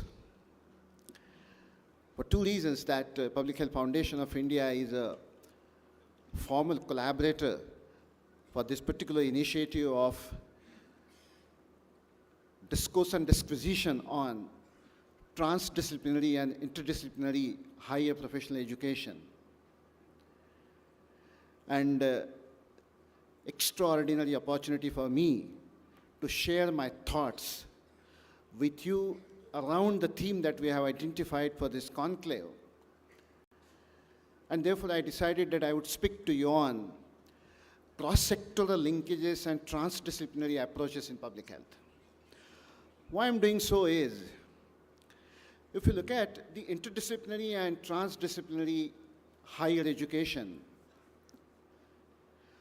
public health is a brilliant case to explain, not only in terms of transdisciplinary education, but how integral are the transdisciplinary approaches to the public health. You would find no discipline or a profession for that matter to explain to you the integration and fusion of several disciplines and sectors, which is so critical in advancing public health. But before I begin that, let me explain you where does India stand today on the health front. Our life expectancy is second lowest in Southeast Asia. We have an infant mortality rate of 27 per 1,000 live births as compared to 6 and 9 in Sri Lanka and Thailand. We have a burden of 24% of tuberculosis global burden in India. If you look at from the equity perspective, a girl child born in Chhattisgarh or Madhya Pradesh is 10 times more likely to die in the first year of life as compared to girl child born in Kerala. So in the lottery of life in India, it matters where you are born as a girl child. The difference between the infant mortality rate in urban and rural area is around 15 percentage points. Non-communicable diseases, we have close to 80 million cases of diabetes in India. Every year, close to 1.6 million deaths are attributed to the air pollution. More than 1.2 million deaths are attributed to the tobacco. I can go on counting n number of parameters in terms of statistics to tell you that we are not doing pretty well on the health front in India. And we must also recognize and realize our national bird is peacock and not the ostrich. We really wanted to fix these problems, we'll have to look around and not bury down our head. And in that context, therefore, the first message that I wanted to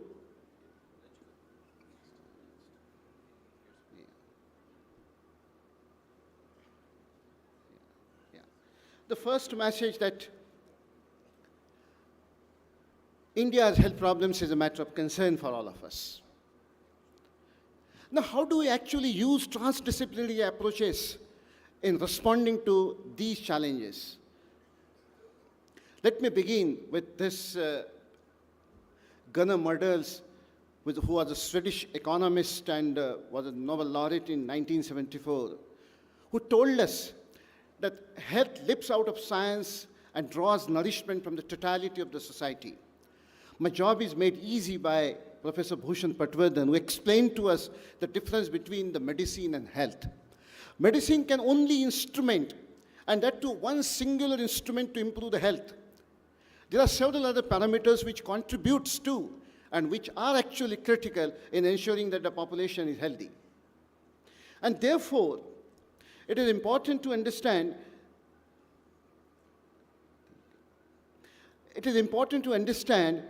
that how public health can play a critical role in responding to these challenges. My job is not to present you a formal definition of public health, but the second definition of public health is the second bullet that I presented.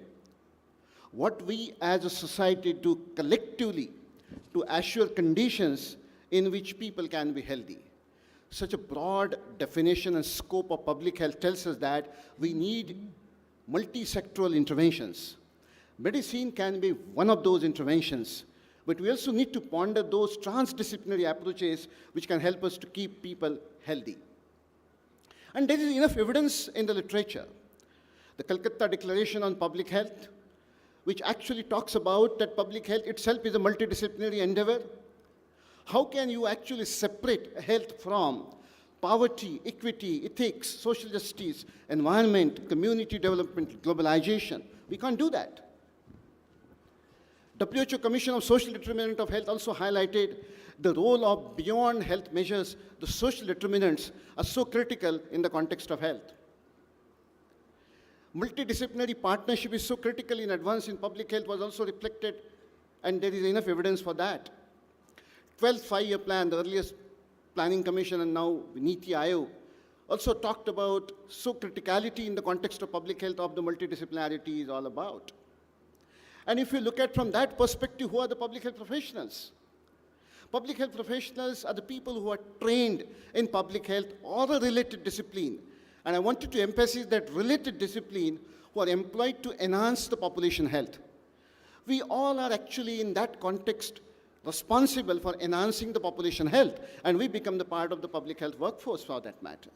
And therefore, the transdisciplinarity is clearly reflected on this slide that we need people trained in nutrition if we wanted to keep population healthy. We need people trained as program managers and health systems managers. We need occupational health nurses.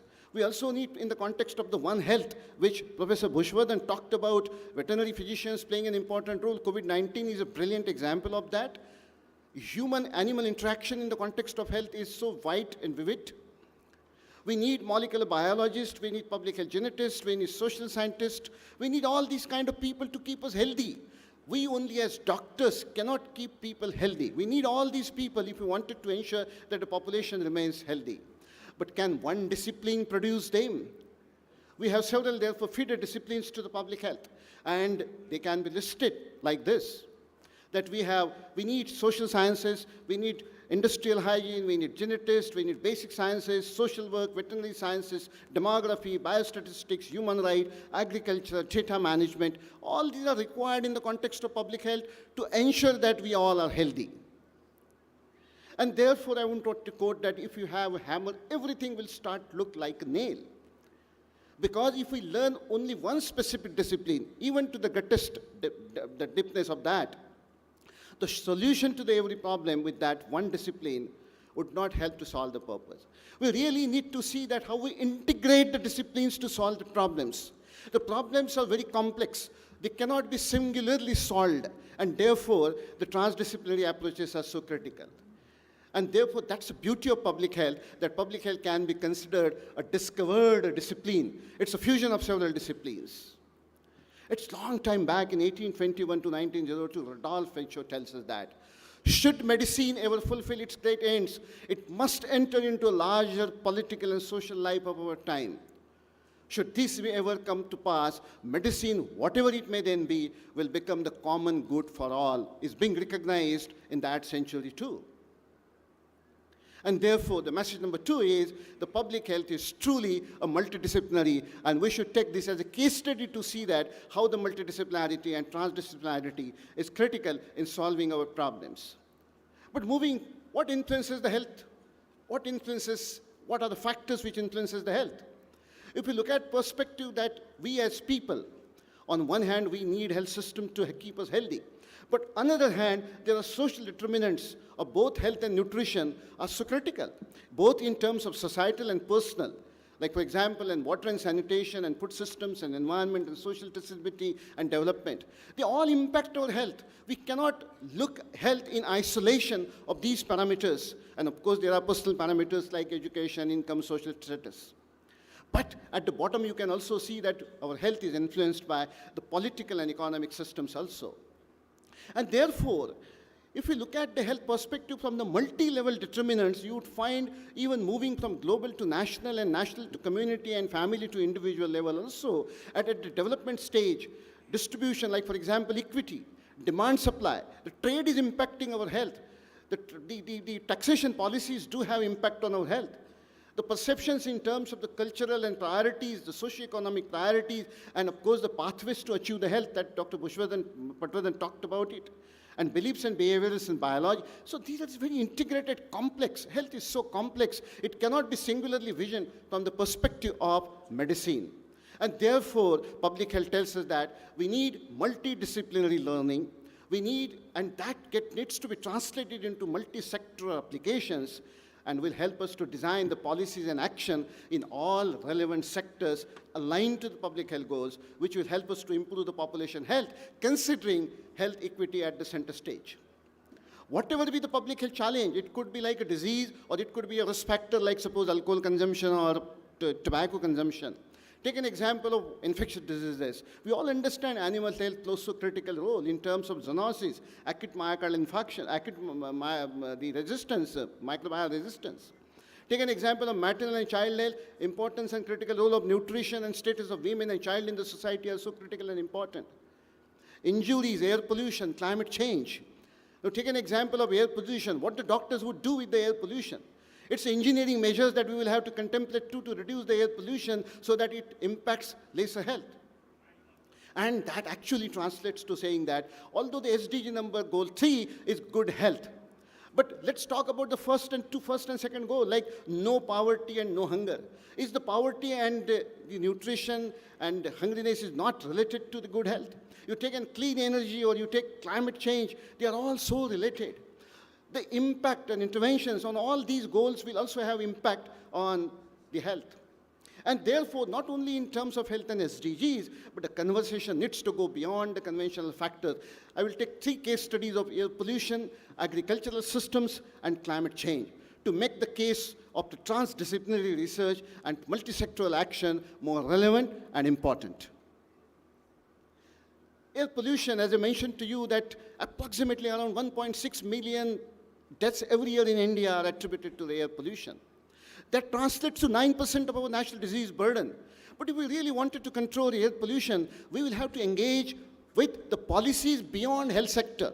No policy within the health sector will help to reduce the air pollution. The transdisciplinarity is important. Household air pollution, 3 billion people cook the solid biomass fuels.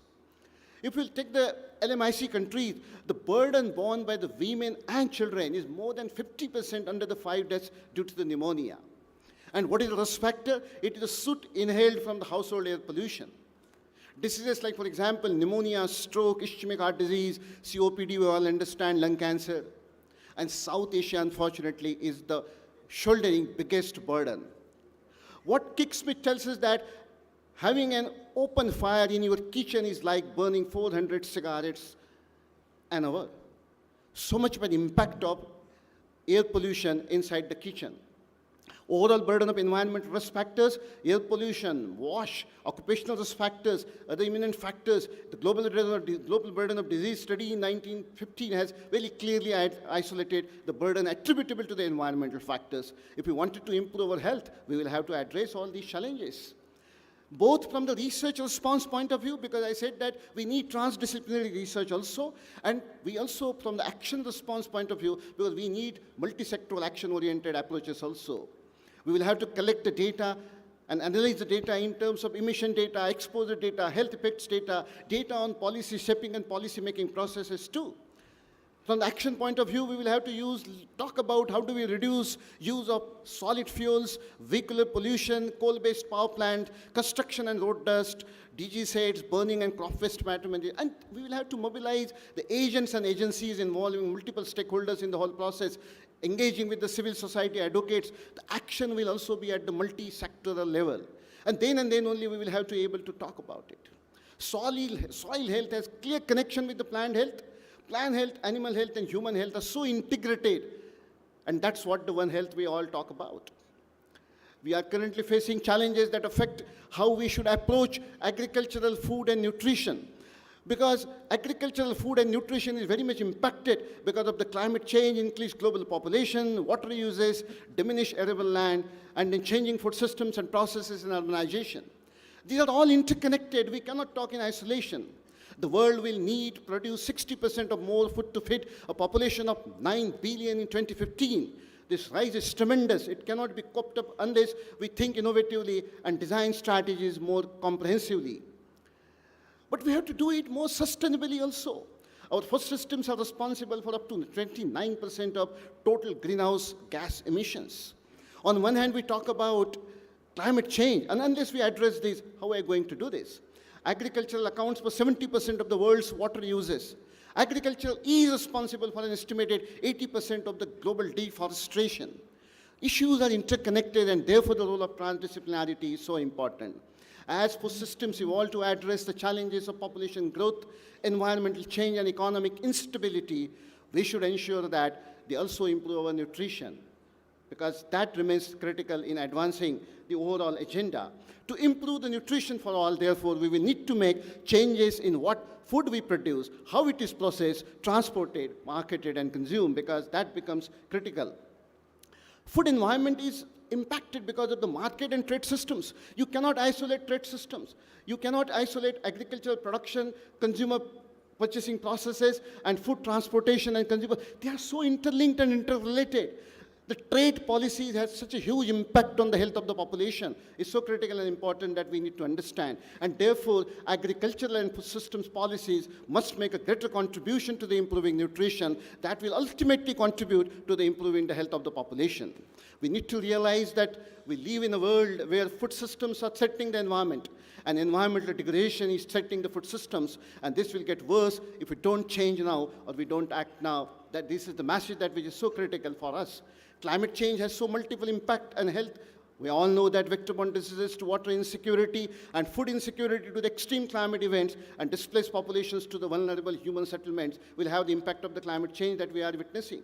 And the connectivity of the climate change and health is so grossly debated and talked about, we are all aware about it. But there are, of course, the co-benefits of mitigations of the climate change impacting the health also. Like, for example, NCD risk factor reduction. Public transport, if we ensure and promote cycling, will have impact We'll have reduced carbon emissions, improved physical activity, reduced risk of the non-communicable diseases, reduced rate mid consumption. Air pollution mitigation will have impact on respiratory diseases. So these are all related. The point I'm making is that they're all related. We are expecting 1 billion deaths in 21st century will be attributed to food insecurity, pesticide use, deforestation, air pollution, water insecurity, and tobacco. And therefore, this needs to be looked at from a larger lens of transdisciplinary approaches that we talk about.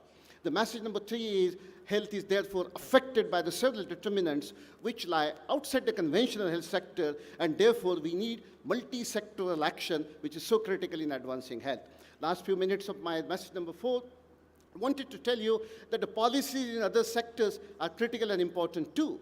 For example, a scientist from Stanford, he modeled what the tobacco taxation can help around. And he states that smoke-free laws and increased taxation of tobacco products will be the more effective strategies, and of course WHO and World Bank, everybody is telling about it. But with an example, what he did is that he actually calculated the impact of taxation policies on the non-communicable diseases, and he tells us that if we implement smoke-free laws and tax every tobacco product that we produce appropriately, we would avoid 25% of the heart attacks and strokes during the period of 10 years. The study was done in 2010. So much of an impact that would have more impact than all the drugs that all cardiologists of this country would prescribe in a period of 10 years. Such an impact of the policies that are so critical in impact. Impact of taxation on cigarette sales. There's France and South Africa, triple half doubles. That's what actually tells us. Tripling of cigarette prices would halve the consumption and double the inflation-adjusted government revenue also. There are enough evidence to tell us the incidence of myocardial infarction will drop down. There's an example in Chile because of the proper implementation of smoke-free legislation, which is to be implemented in the countries. Policies in other sectors, another example. If we have 20% tax on sugar-sweetened beverages, it will have an impact of around preventing 11.2 million cases of overweight and obesity and 400,000 cases of diabetes over the next 10 years has been actually demonstrated and calculated. These are the 5 major behavioral risk factors of NCDs. We talk about non-communicable diseases are rising: tobacco, alcohol, inappropriate diet, physical inactivity, and air pollution. But the policies around all these 5 risk factors will help us to bringing down the non-communicable diseases. The hard and regulatory role of government, like for example, fiscal measures, taxation and subsidies, regulatory measures like legislations, information and communication like campaigns and labeling, and then structural changes in terms of infrastructure and built environment will help us to actually deal with the challenges of non-communicable diseases. And all these measures are beyond health sector. They are just beyond health sector. The power of policy for chronic diseases, the example of tobacco, is worldwide demonstrated that taxation, advertisement bans, smoke-free policies, and health warning have helped us to reduce the deaths which are attributed to the tobacco. And of course, these policies do not cost the government. Actually, they benefits the government, like tobacco taxes, ad bans, public smoking bans, regulation, food labeling will help us. But in terms of programs, it will cost. If we will have more burden of disease, we will have to deal with those cases and we will have more cost to be. And of course, the multi-sectoral response in terms of NCDs, like root causes of NCDs I measured to you. NCDs have implications on other factors also. In terms of an economy, in terms of productivity, premature deaths and prolonged life illnesses are affecting the productivity also. And resource pooling therefore becomes so critical, and therefore multi-sectoral approaches are desired and required in the context of NCD prevention.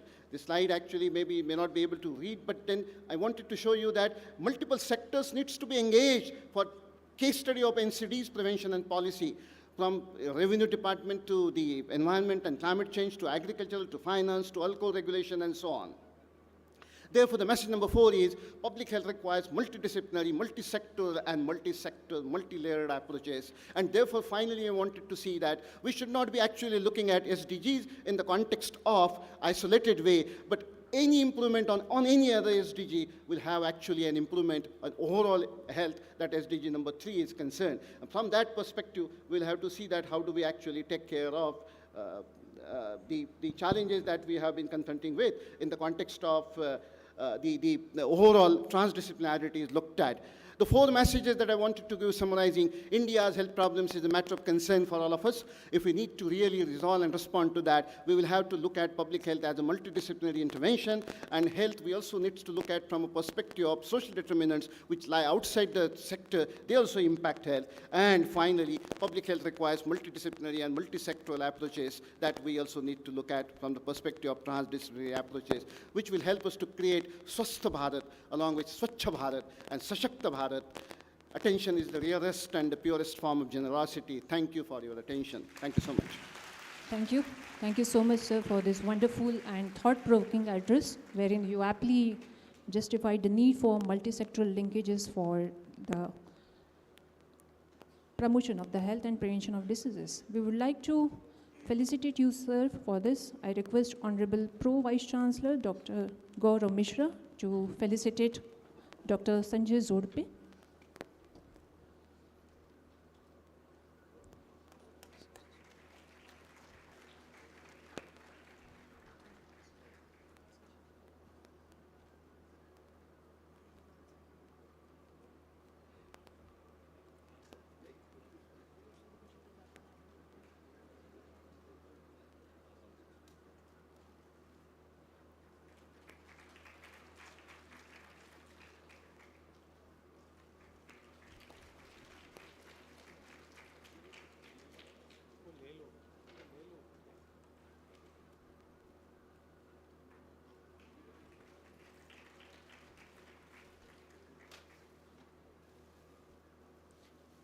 Thank you.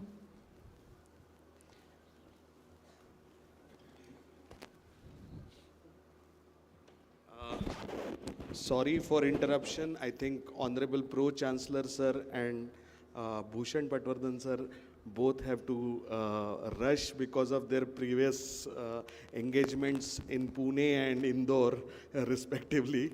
So we would like to have a standing ovation for all the orators today, and afterwards we would although with the heavy heart we will let them go because we wanted them to have with us for the whole day, and let us give a big round of applause for both of them.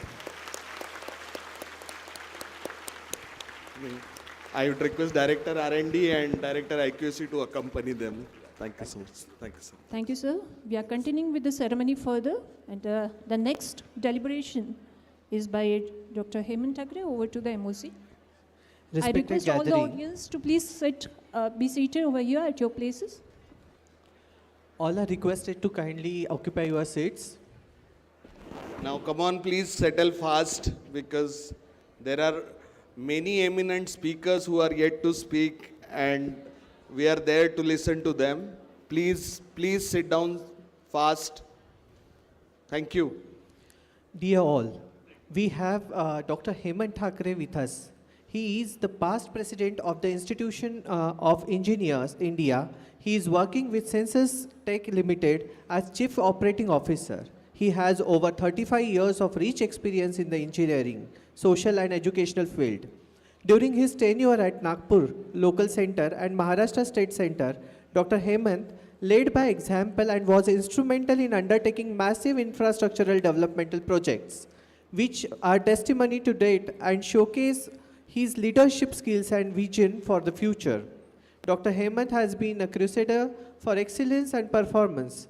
His skills, exposure, networking, deep understanding and total commitment shall be the most desired credential to lead IEI in its hour of crisis. I invite and request you, sir, to kindly address the gathering with your views. Over to Honorable Dr. Hemant Thakre.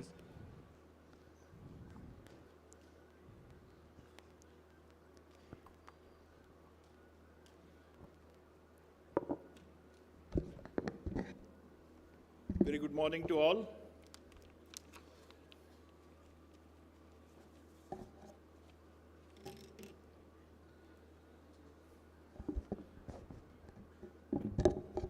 Distinguished dignitaries on the dais, off the dais, student members, faculty, a very welcome to you all. I am a very small lamp in front of these stalwarts, or the stars, And I will not dare to speak technically, but being a past president of Institution of Engineers India, I will give you a brief about what is IEI. Because most of you must not be knowing what is the Institution of Engineers, the work carried out by the Institution of Engineers, and the contribution of the Institution of Engineers India to the engineering fraternity as well as the medical fraternity. The Institution of Engineers, or IEI, is the largest multidisciplinary professional body that encompasses 15 engineering disciplines, starting from aeronautical engineering to textile engineering, and gives engineers a global platform for which to share professional interests.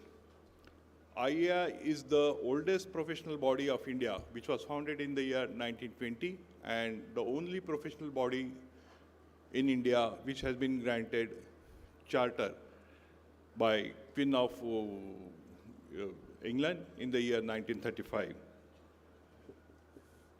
IEI has served the engineering fraternity for over a century right now because it has been established in the year 1920. IEI was incorporated by the Royal Charter, as I already told you, and remains the only professional body in India to be accorded this honor.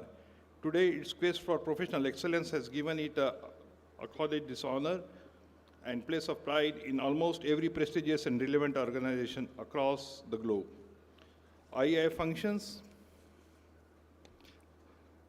IEI functions among professional engineers and academicians, research and research workers. It provides a vast array of technical, professional supporting services to the government, industry, academia, and the engineering fraternity. Operating from 125 centers all over India and 6 overseas chapters. IEI is having a total membership of around 0.8 million.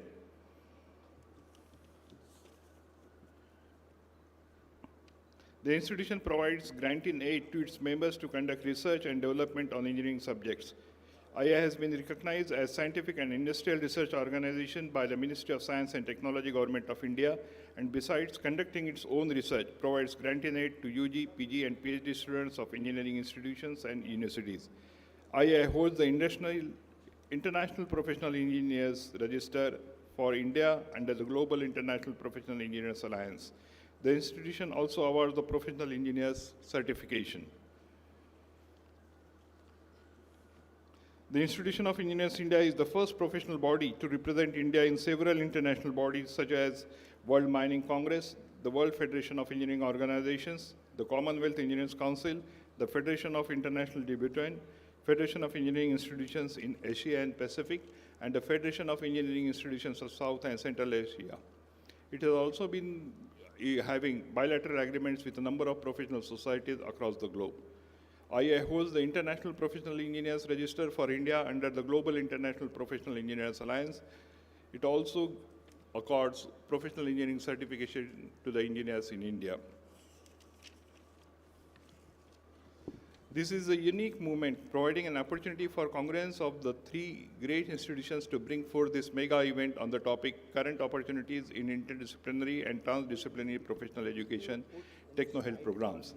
Considering the contemporary time, if you think about technological advancement in any sphere of science and technology, you can definitely visualize that not a single technological development can be attributed to any single branch of science and technology, be it in the application side or be it in the development side. Think about IoT or AI. Think about robotics or 3D printing. Think about non-invasive technologies in medical sciences, or for that matter, application of telecommunication to medical science. Every sphere will find overlapping of technologies, and there lies the immense potential of interdisciplinary and transdisciplinary professional education.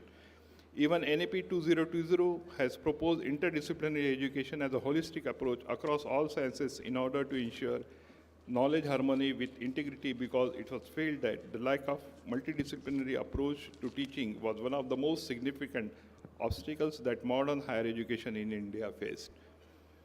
We have with us a plethora of eminent speakers who will enrich us on the above subject over these 2 days, and I am sure we all will return from here with a new thought process about the education for our future generation. I welcome you all to this function, which will be vibrant, interesting, and educative and path-breaking. I wish this conclave a great success. Thank you. Thank you all. Thank you, sir, for your enlightening words. To express our gratitude, we would like to felicitate you. For that, I request Dr. KTV Reddy, Dean, Faculty of Engineering and Technology, to kindly felicitate Dr. Thakre, sir.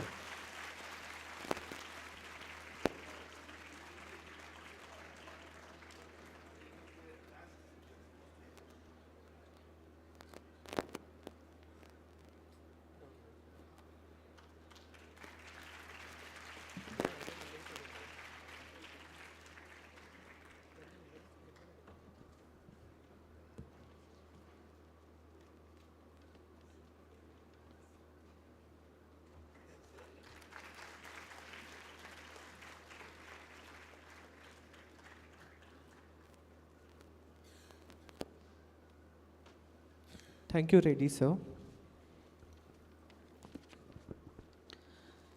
Thank you. Esteemed all, we are having amongst us Professor Dr. Ramesh Dekha, very esteemed distinguished professor at Delhi Pharmaceutical Sciences and Research University. Honorable Sir has been the formerly Dean and Director at AIIMS New Delhi and the Vice Chancellor of the Assam University. Sir is a Professor Emeritus cum Advisor to the Director IGIMS Patna, Bihar. He is a Chairman of the Human Ethics Committee at IASST Guwahati. Sir has been the advisor to the founder, president, and distinguished faculty of the Amity University at Noida, and the past honorary surgeon to the President of India, past president of the AOI NES India, and All India Rhinology Society. And with this, I request Dr. Ramesh Dekha, sir, to please address the gathering.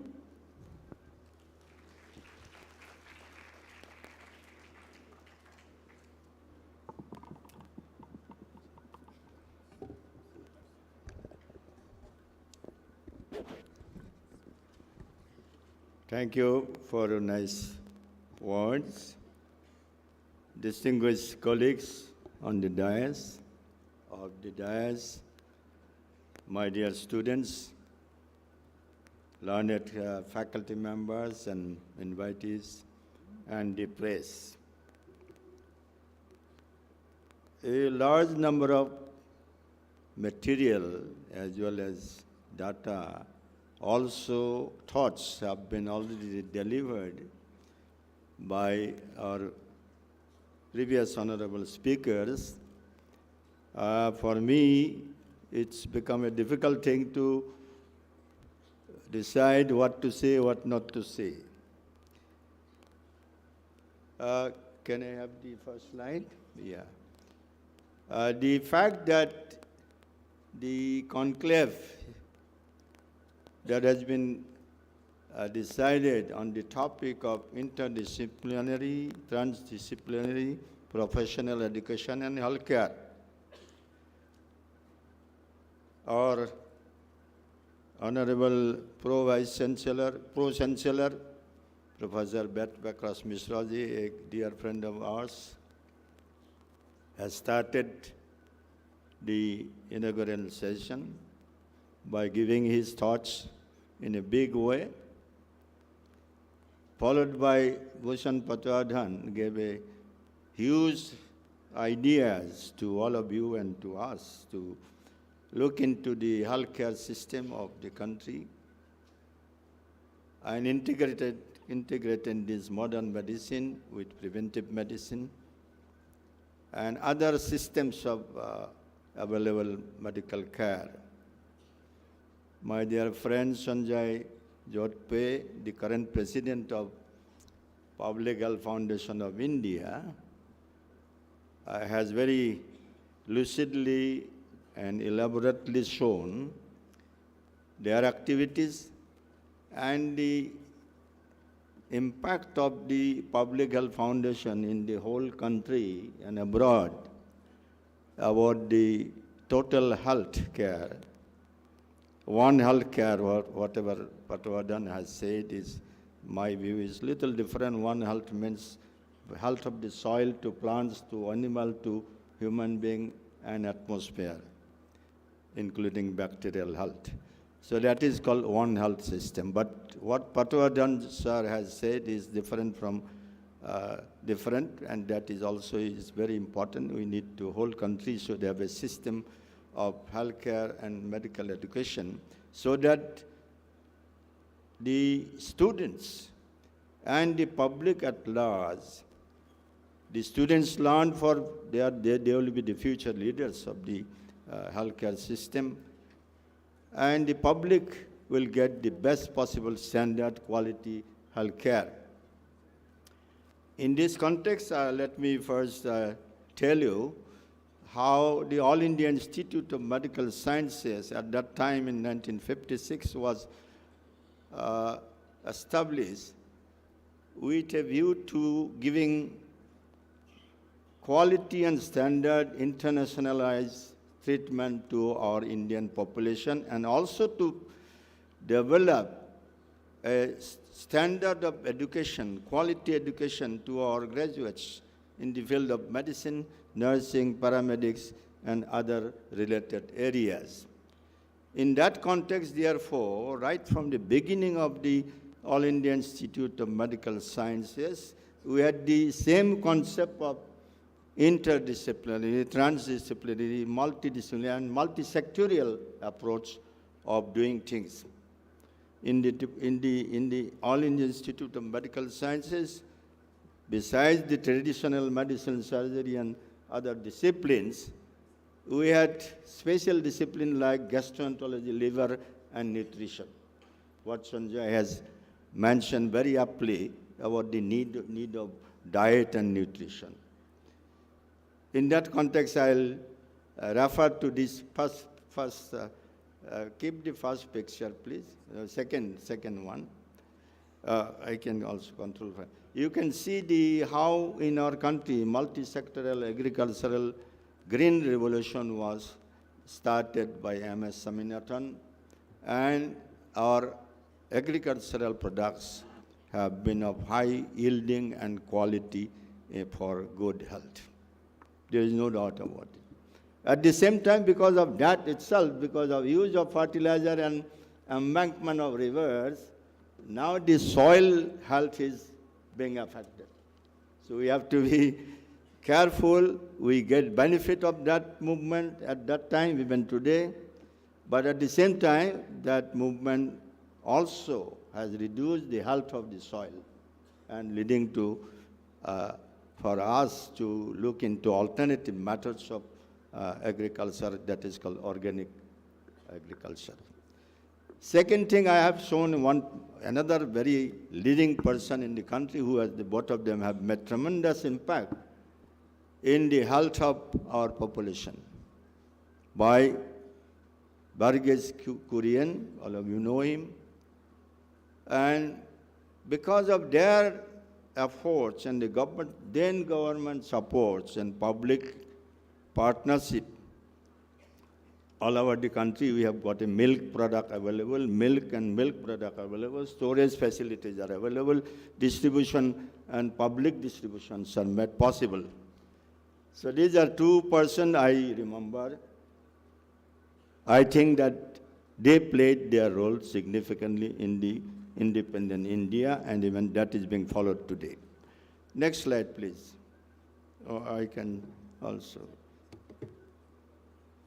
Then I will not go to gamut of a lot of other things which have been already touched upon and elaborated greatly, but I will go to some limited area of technology being used, how a laboratory microscope itself was a great revolution for us. And when we were students, we used to see through the microscope a cell, or we did a hematoxylin stain ourselves in pathology, or a microbe we used to see, and a malarial parasite we see.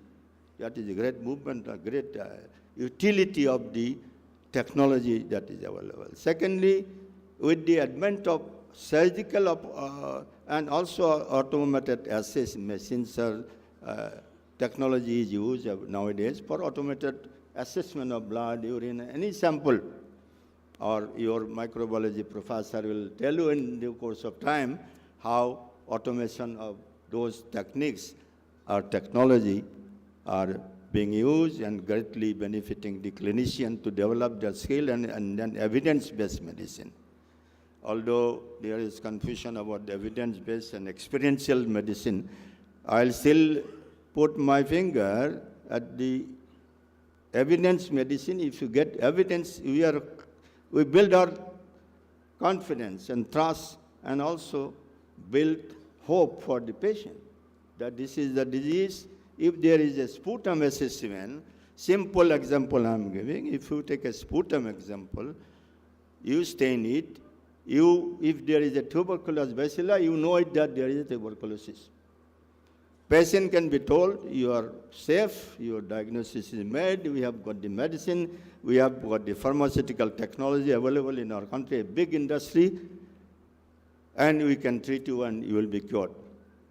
But question now coming up in that sector also, I'll simply mention here, how drug resistance tuberculosis is another big problem, and people are working on that, how we can combat that problem. Second thing I have mentioned here, surgical operating microscope. I am an ENT-surgeon. I used to do a lot of otologic surgery. In 70s, surgical microscope was used by us only in All India Institute. Then we trained the neurosurgeon. Then this is being used subsequently by all departments under laparoscopic control, or breast surgeon, thyroid surgeon, or including obstetrics and gynecologists. So these are some of the examples I'm trying to mention here briefly to emphasize how technological support for human health care and other sectors also. I'll mention only here for us in this medical treatment, you can see you can do a neural reconstruction nowadays. That is a boon for us. Neurosurgical precision is very important in brain tumors, which was not available until, say, 30, 40 years back.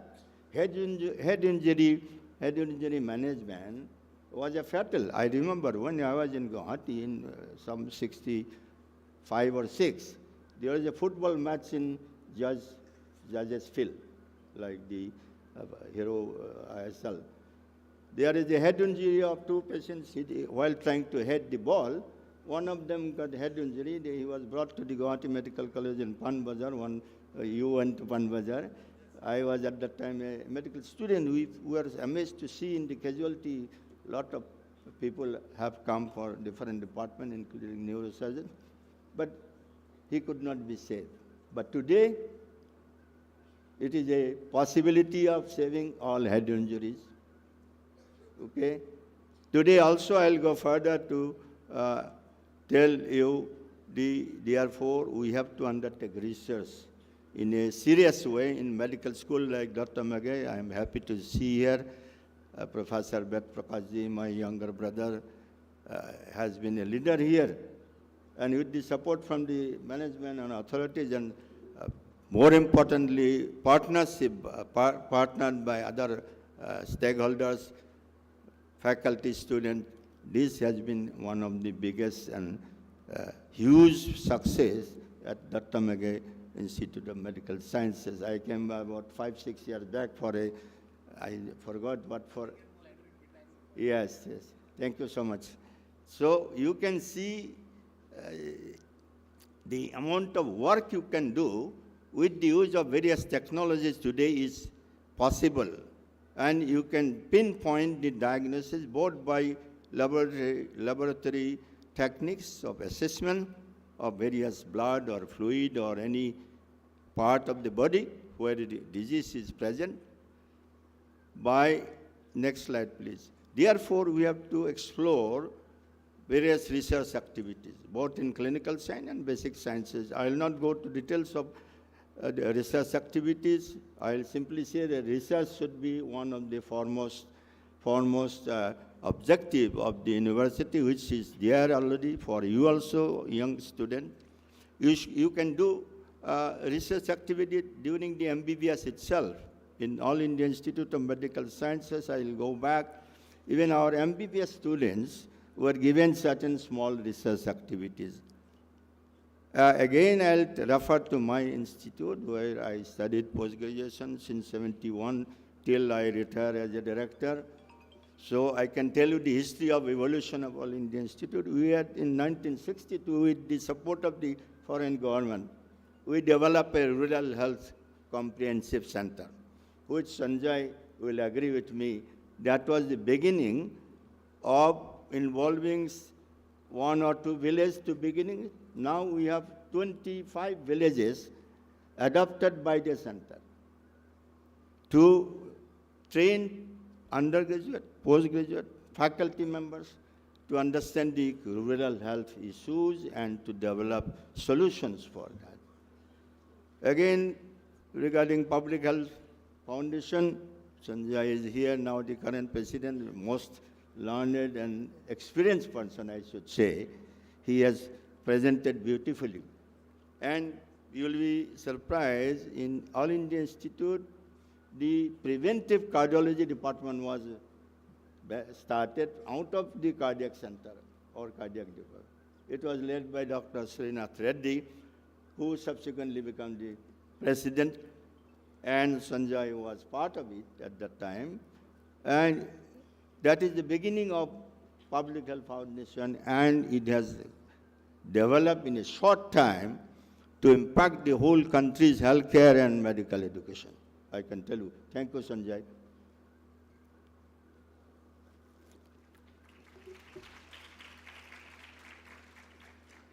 Then another, I am just classifying for a simplistic way the three types of research method approach.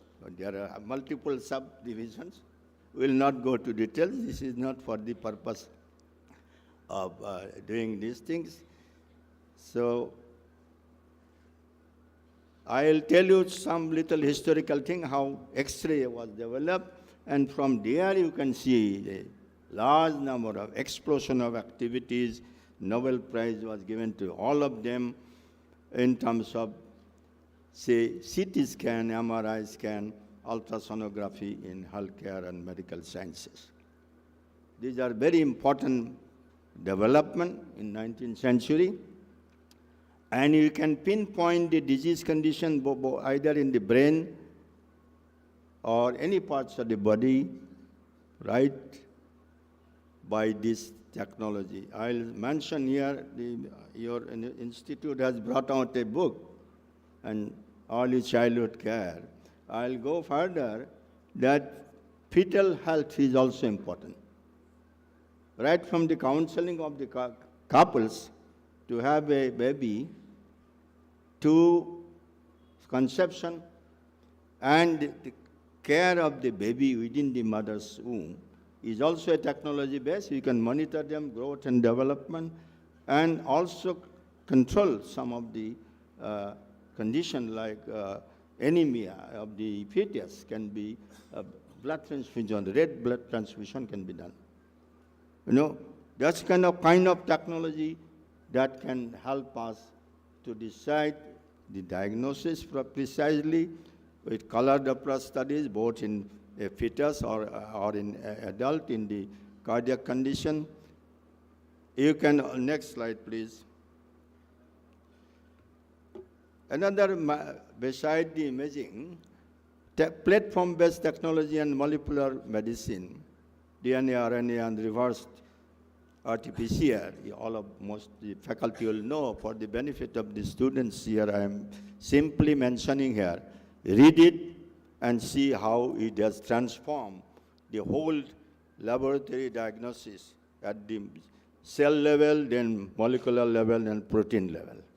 So a new area of healthcare, personalized medicine or genomic medicine have emerged again. You can selectively decide who can get what kind of disease. You can predict by assessing this. This is a big kind of a technology explosion. I came to one of the PD Patil's, DY Patil, in fact, I came there to inaugurate their laboratory molecular biology lab. These are new areas. And if time permits, I'll show you. Next slide, please. I'll not go to detail. Next slide. Next slide. Keep it there. So imaging science and genomic science have made tremendous contribution to us. Our life has been easier, both physician and public at large and the technical staff, to diagnose evidence-based medicine, and also supported by experience-based in some areas where evidence is still eluding. Next slide, please. Next slide. The next slide, please. Yeah, keep it there. The recent endemic, COVID-19, you can see how artificial and rapid tests have transformed our immediate diagnosis and concern to LED concern, including the travel restriction, airport detection. So much of easy way of technology use has made our life easy. Then comes you can see I'm putting a slide here just to show how it was difficult how the mother-in-law used to be very happy if daughter-in-law is going to bathroom and vomiting. You can see many movies, and it is true also. At one time, that was the only way to diagnose, unless they go to a doctor or do certain tests. But today, at home, one can do a rapid test, whether you are pregnant or not. That is a big boon. Again, to whether you retain that pregnancy or abort, there is a law now, you can abort also. So that's the power of law combined with practice of medicine, combined with technological uses. Next slide, please. Antibiotic, all of you know how Alexander Fleming has made a breakthrough in the antibiotic uses by laboratory observation and subsequent industrialization of antibiotic production. India is a big leader in antibiotic production, not only for the Indian country's consumption, but also having a big business abroad. Except recently, the cough syrup made by Indian industry has much certain blame to our industry. Next slide, please. Quickly show that. So antibiotic and vaccine industry, vaccine technology has transformed whole healthcare system. When there is an infection, we can control immediately. When there is a viral infection, we can control it. And also to childhood, which one of the madam has mentioned, all vaccine programs are available nowadays. Right from the day one of the birth, you can take the vaccine. Then a big Indian pulse polio program has made tremendous impact in terms of eliminating polio, which was a disabling disease. Many of the people who did not have that opportunity to taking the oral vaccine or any vaccine, they are still disabled. Next slide, please. Next. Then comes the radiation oncology and cancer therapy. There is a big kind of when we are students, big deep X-ray therapy used to be given, which used to damage a lot of normal tissues, and it was not acceptable by patient and public. Therefore, it was not popular. But over the years, technology and the industry and scientists and physics department, they made tremendous kind of a progress, and newer radiation machines are available. Among them, I'll mention two, which is to my mind, we have used a gamma knife therapy, for example. It's a great boon to us that a very small acoustic nerve tumor for me in ENT and also aneurysm inside the brain, which can burst and cause hemorrhage and lead to stroke, can be easily diagnosed by using imaging technology and controlled by gamma knife therapy. Now, with a very precision, radiotherapy is given without damaging any part of the normal tissues, and effective results are available, and it is a landmark, it is a standard, gold standard treatment for, say, acoustic nerve tumor, a small recurrent tumor, post-surgery, if there is a recurrence, it is a gamma knife. Now, beyond that, technology has developed a cyber knife technology. You see cyber knife. Gamma knife was limited to the brain and the skull base. But cyber knife technology has made this a multi-sectoral research and innovation and commercialization. Cyber technology can be used in any parts of the body nowadays. Then proton therapy. Various other therapies are available. Medical oncology, medical like lymphoma, chronic leukemia, and various other blood-related disease are controllable and many of them curable, I should say. That's the power of technology being used in cancer therapy. Now the cancer checkpoint therapy, target therapy has come to control the effect of the cancer on our thymus and immunology, which is depressed by the cancer itself, and to act at that time, the cancer checkpoint therapy, for which Nobel Prize was given a few years back. So that's the easy life for radiotherapists also nowadays. I have two friends suffering from this kind of cancer. One is having cancer colon. So this was resected and bypass surgery was done, followed by targeted cancer therapy. Okay? These are the advances due to technology and collaboration in multi-sectoral way to build our hope, and evidence is available to us after treating a large number of patients. Hope become realized, that gives trust to us. People, therefore, public will trust.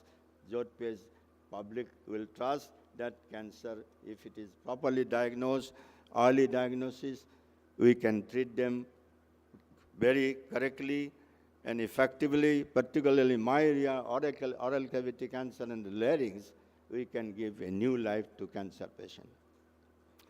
Then technology also useful for the post-surgical patient to give rehabilitation, counseling, and so on. Next slide, please. If there is time, I'll show one or two slides. Next slide. Next slide.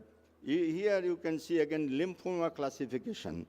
This technology has created a tremendous assistance to us. Fluorescent laser flow cytometry in hematology and lymphomas.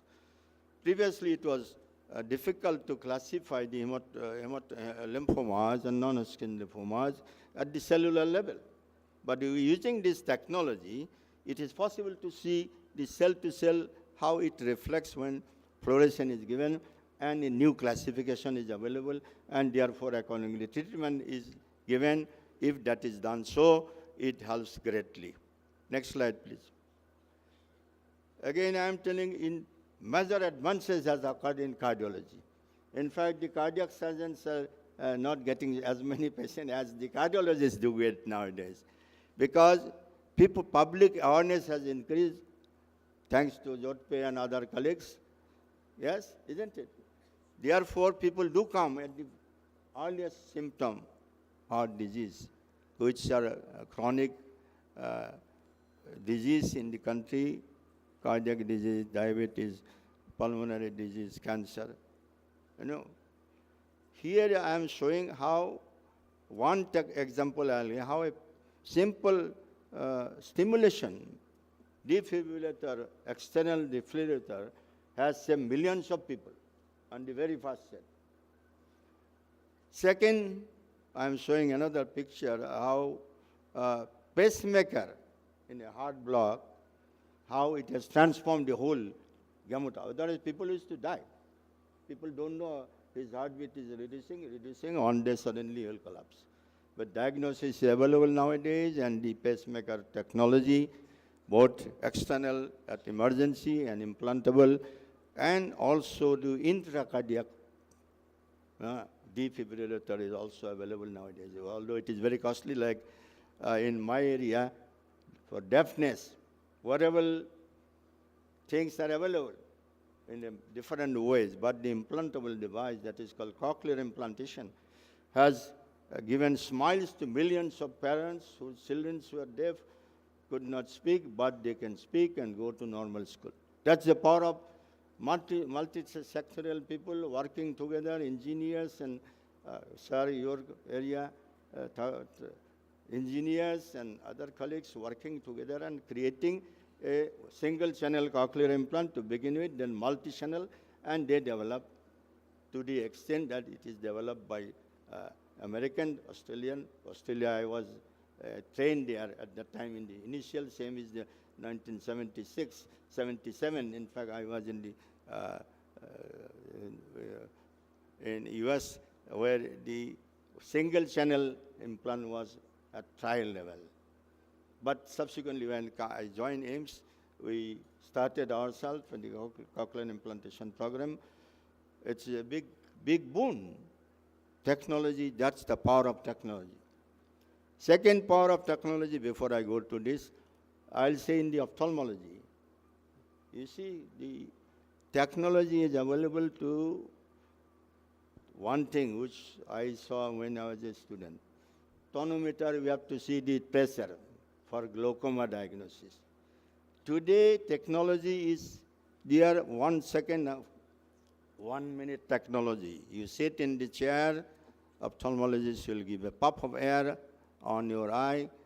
The reflected pressure is recorded, and that's how the internal pressure is detected. And you know, glaucoma is a silent disease. I am not expert, but being a dean and director, I have lot of knowledge from other departments because they present to me and I listen to them. So glaucoma is a dangerous disease. Silently it damages the macula and create permanent visual loss. Second is the foldable IOL. That's a great innovation using technology. These are the two important things in ophthalmology besides other assessment of the optic nerve, macula, so on and so forth. So these are the types of things. I'll quickly show, which some slide I borrowed from BK Paul, my colleagues in AIMS and now member in TIF. Once earlier somewhere I gave a presentation.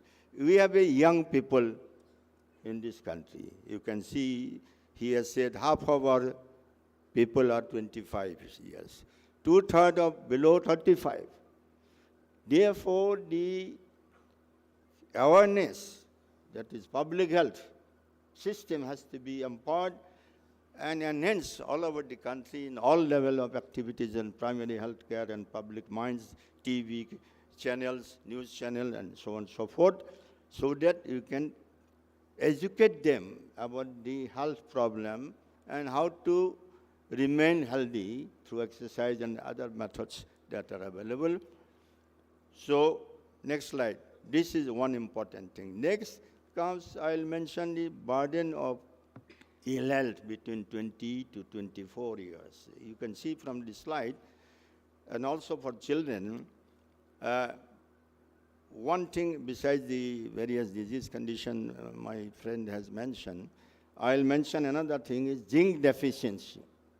In pediatric patient, early childhood, zinc deficiency besides the pneumonia is a big concern. When I was in MIT University with agricultural scientists, we developed a study. Foliar zinc spraying in rice to enhance its zinc content. So these are multi-sectoral research activities one can do from the university nearby. In Nagpur, there is AIMS also. I have seen the building. It will take time to get the benefit. Next slide, please. Next slide. Can I show here? Yeah, this is another thing. Iron deficiency anemia has a lot of mothers, lactating mothers and pregnant mothers. They do die of, our average hemoglobin is 8. We have to see how we can supplement iron, supplement vitamins, neural support, so that there is no damage to the baby at the mother's food. Next slide, please.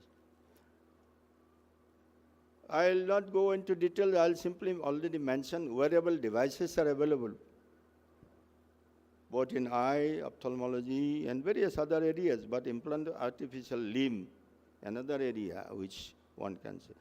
Even sanitary napkin for adolescent, here a lot of girls are here, you should be aware of how important it is to use sanitary napkin, and thanks to the technology that is affordable napkins are available nowadays. There is in the cinema also I saw with my wife long back on this. So then comes to implantable device besides cochlear implant. You have implantable device in the knee joint orthopedics, hip joint, and various other joint problems. Then comes the intervention radiology, of course, endoscopic and accessory laparoscopic surgery. It is revolution. I will not go details. I will say further, if you permit 1 minute, intervention radiology and neurosurgery. Intervention radiology has made tremendous progress, unbelievable. I'll give you only one example. These are for your knowledge, just to keep a stamped knowledge impression that these are two areas which have got very. One example again, 4 or 5 years back when I was working in AIIMS, one doctor came from Assam saying that I have got unilateral tinnitus. Tinnitus means ringing noise in the ear. So we assessed audiologically as usual and vestibular test, and we didn't find I did auditory brainstem evoked potential. That is another technology great to assess the hearing nerve functionally and anatomically. So I didn't find it. Then I asked my colleague in neuroradiology, Nalin Mishra, I said, you see it, do a kind of MRI, angio, and find out there is a pulsatile here, and there must be some fistula, arteriovenous fistula, or some abnormalities. He did, then found arteriovenous fistula. What is the background? He did not tell me. He had a hair transplant. So hair transplant is another area of technology growth. He had a hair transplant, lot of post-implant granulation and all that. So there is a communication between the post-auricular artery and the big vessel inside the brain. You can imagine that he took 6 to 7 hours to fix, embolize that fistula using neuroradiological technology. That's the power of neuroradiological technology. Can avoid, if it is diagnosed quickly, you have diagnosed also, immediately to suck the clot that is there in C carotid or internet carotid artery or brain artery, and also to embolize if there is a aneurysm in the brain causing a stroke. That's the power of, it is strenuous down by the patient, a well-trained person is required for that. Next slide, if there is anything else. We have tremendous patient data. Data science is another area in technology, record keeping, using them at a leisure time for research and development our own strong communication systems, smart room systems are available for education. Next slide, please. Yeah, another thing, technology has transformed the organ transplant. There was no bill passed by the parliament when All India Institute did the first heart transplant, and very successfully too in 1994. Subsequently, from the efforts of All India Institute, the government of India thought that there should be Organ Transplant Act. With the passage of that act, it is now possible to transplant, including heart and various other organs which are available as a donor. Like kidney, one can donate, including the friends can donate nowadays. You have to give a undertaking that, genuine friends. Otherwise, relatives. Then comes the cadaveric donors also available, brain death donors. These are these very, kind of a transforming technology for which we must thank the technologists, physicists, other thought leaders, medical scientists for the perfecting the technique and using that and creating evidence of success. Another area, those childhood health is mentioned by Madam IVR technology. You can't imagine how disappointed some couple after making a lot of efforts to have a family and they fail to get it. And there is a technology available to assess the polycystic ovary, thyroid function, and imaging and also the husband's sperm count and quality of sperm. So after having all those assessments, one can do IVF technology. You can see it. One can create the fertilization and create a blastocyst, implant it in the uterus.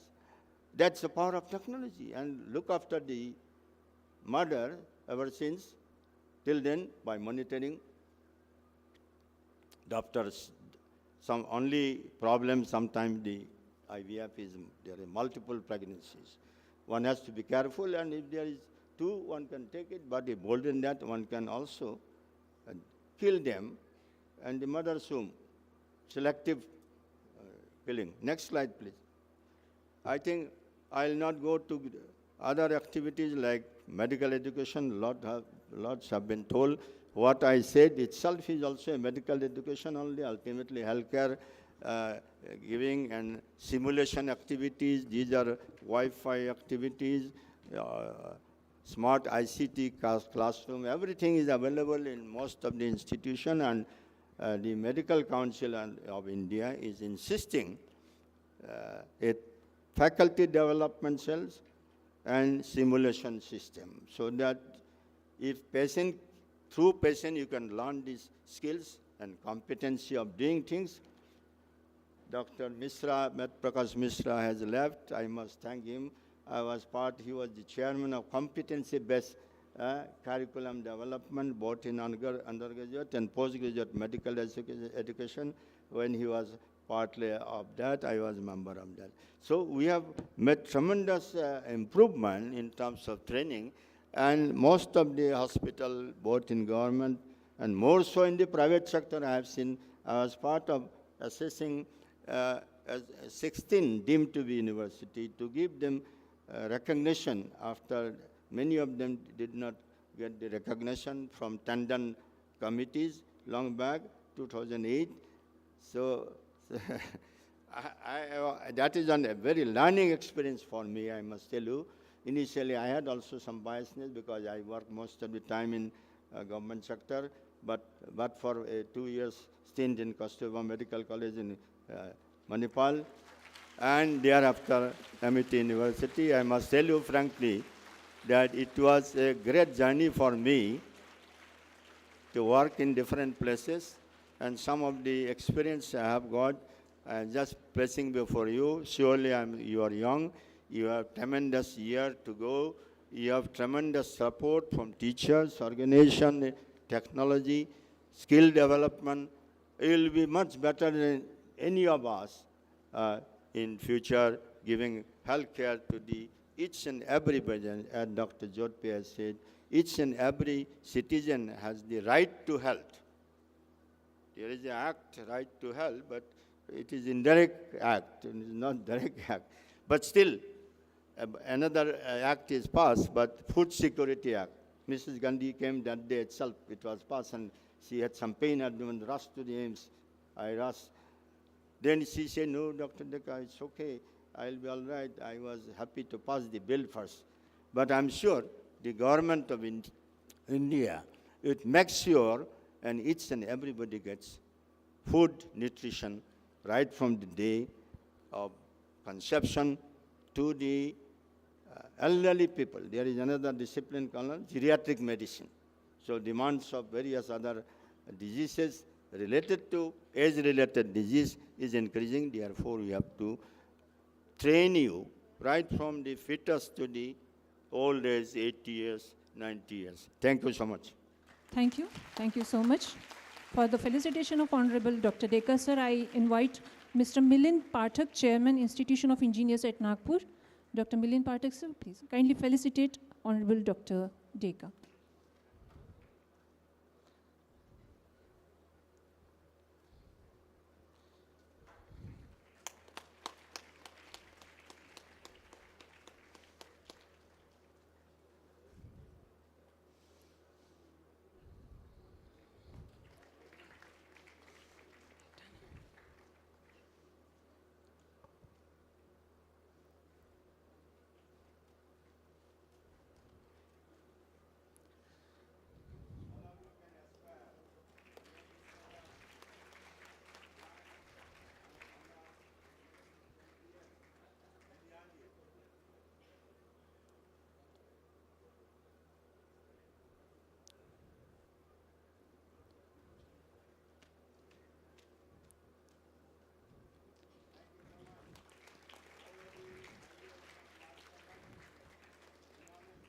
Thank you.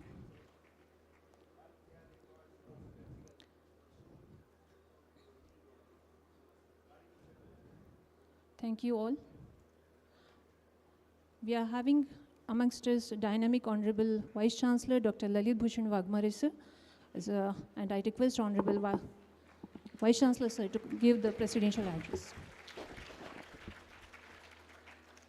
Good afternoon, dignitaries on the dais, the dignitaries who could not spare more time but have enthralled all the audience here with their speech. Honorable Pro-Chancellor Sir, Dr. Ved Prakash Mishra, Honorable Bhushan Patwardhan Sir, Chairman of the Executive Committee of National Assessment and Accreditation Council, the plethora of the galaxy of speakers sitting on this dais, starting from Dr. Sanjay Zhodpe Sir, Dr. R.C. Deka Sir, H.O. Thakre Sir, Satyanarayan Sir, and all the other dignitaries who are present here. On behalf of the university, I welcome you all to this Gandhi city for a 2 days educational conclave. I do not know how many of you know that Shiksha Niti was first envisaged in the Bapu Kuti here 7 kilometers from this place. And it was Maulana Abul Kalam Azad who started with the Nai Shiksha Niti that was started to take care of Indian system of education and get out of colonial mindset. And probably this is the second effort which has been done by in collaboration with Public Health Foundation of India and Institute of Engineers to have a different approach towards understanding the engineering and medicine disciplines away from the partitions of disciplines. I would like to start with my example itself. Had there been no optical physics worked out, I would never have been doctor because of my myopia. I would not have studied. I might have died because of an accident because I have a very high myopia. This is a small example. So how optical physics has made difference to many of us which have become doctors, engineers, scientists and everything.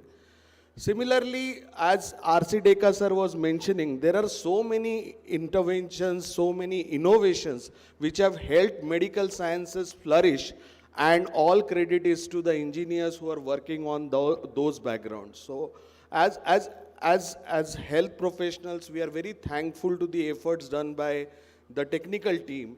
And we all thought as why we should not integrate these two disciplines while making them just engineers, and in place of making them just engineers, why can't we create clinical engineers so that they can cater to the health needs more? And I'm sure with deliberations happening over next 2 days will make lot of difference. Just an instance, one of my colleagues working in University of Pennsylvania is working on shoulder joint.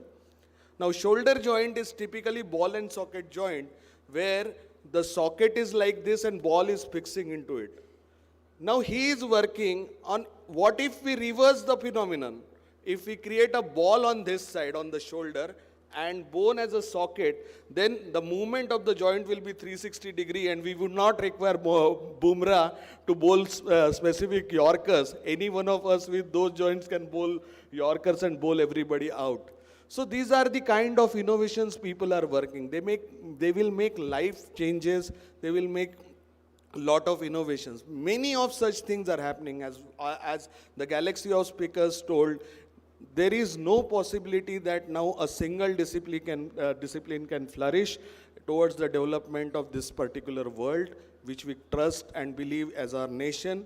And for that, all disciplines need to come together. I thank on behalf of the university to Public Health Foundation of India for contributing to this thing, Institute of Engineers for contributing for this thing, and my own team starting with Dr. Abhay Gaidane sir, Dr.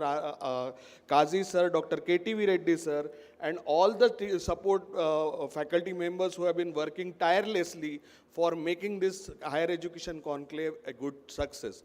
Whatever is good is of my organizing team. Whatever are the shortcomings, they belong to me. And on behalf of the university, I want to apologize for any shortcomings which the participants or the faculty members feel during these 2 days of deliberations. I wish this particular conclave a grand success, and I thank all of you for blessing us and my dear students. Thank you. Thank you, sir. We will not miss this opportunity to felicitate Honorable VC sir, and for that I request Dr. Abhay Gaidhane, Dean JNMC, to kindly felicitate Honorable VC sir. Dr. Gaidhane sir to felicitate Honorable VC sir.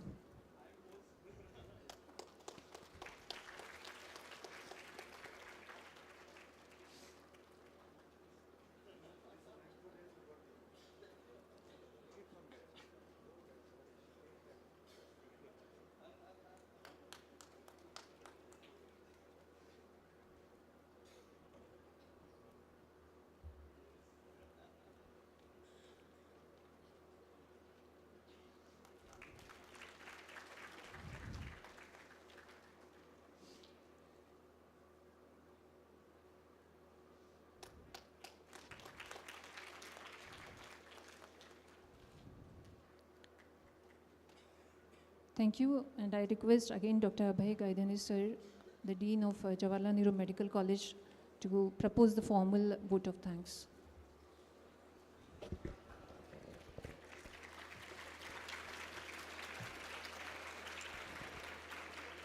Very good afternoon. I understand why you are clapping, because it's the last session of today's inauguration. But you have to bear with us. There are many eminent speakers which are going to come. So please be seated at your place for further instructions after I finish this vote of thanks. So on behalf of our university, I am glad to be standing here to express a sincere gratitude to all the eminent dignitaries who have come here all the way to guide us, to bless us, and all dear students who are here in the auditorium right now. I would like to thank our Honorable Chancellor, Shri Datta ji Meghe, our Honorable Pro-chancellor, Dr. Ved Prakash Mishra, Shri Saga ji Meghe, and other members of Board of Management, Honorable Vice Chancellor, Dr. Lalit Bhushan Wagmare, and my dear friend, respected Director Research, Dr. Zahir Qazi, for conceptualizing this joint conclave hosted by Institute of Engineers India, Public Health Foundation of India, and our own university on the topic, very, very important topic, very relevant to the today's context, which almost all the speakers have touched on. A special thanks to our dignitaries on the dais for accepting our invitation and for being here with us for today. Friends, I believe I am the most privileged and the most the biggest beneficiaries out of this conclave for 2 days. But I am saying so because I have given the responsibility to take care of Honorable Dr. Bhushan Patwardhan. And throughout the afternoon, yesterday afternoon till evening, till dinner, whatever discussion I had, I tried to take out some small notes in the evening, and I realized each word of his was full of wisdom. So I am very much thankful to Dr. Bhushan Patwardhan sir for accepting our invitations, coming all the way from Pune in spite of his busy schedule and guiding all of us. So we are blessed. Sir is not here, but we are blessed to have you here, sir.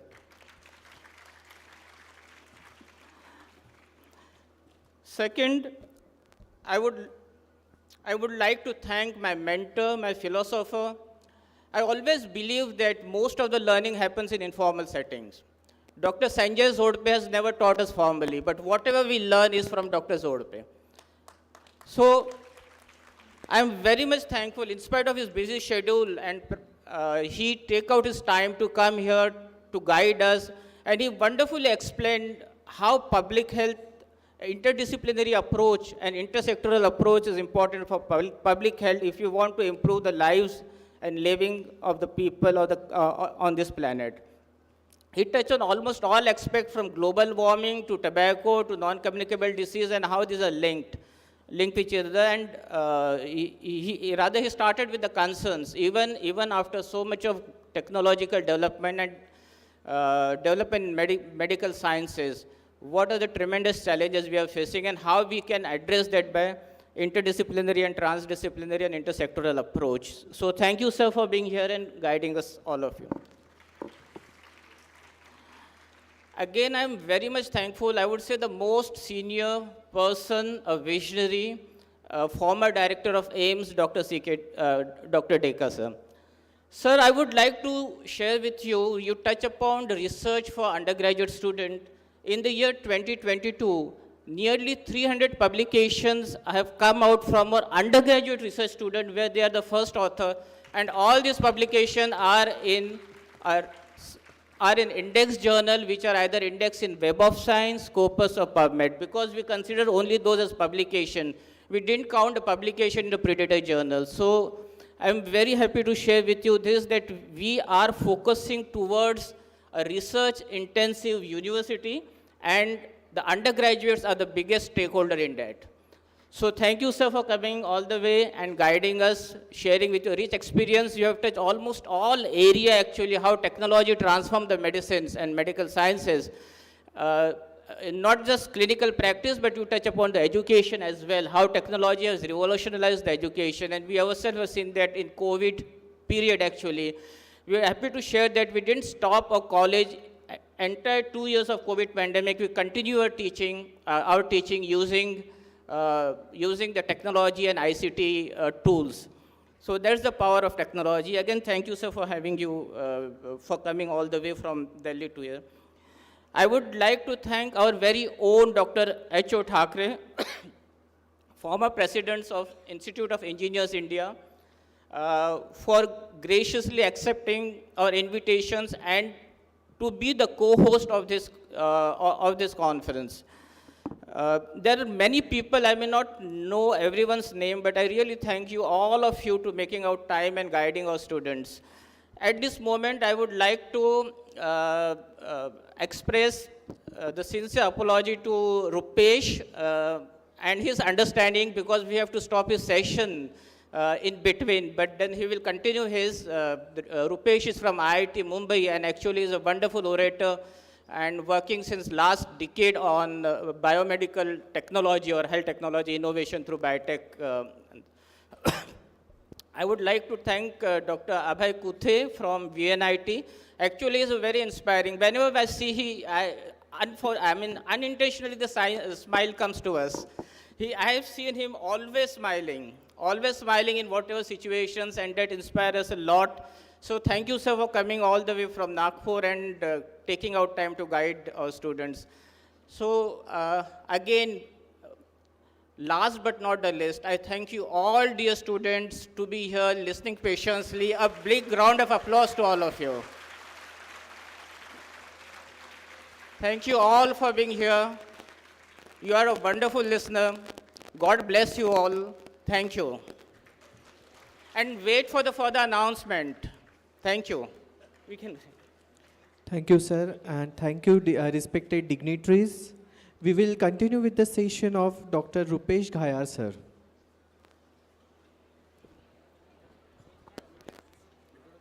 Sir is currently a Senior Executive Officer at the Biomedical Engineering Innovation Center, established at IIT Bombay in 2014 with the Maharashtra State and DST funding led by Professor B. Ravi.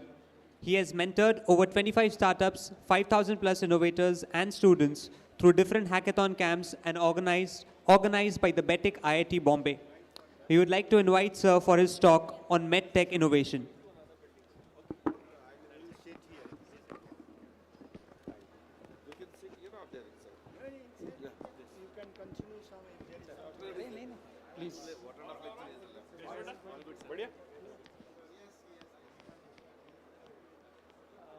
Slide.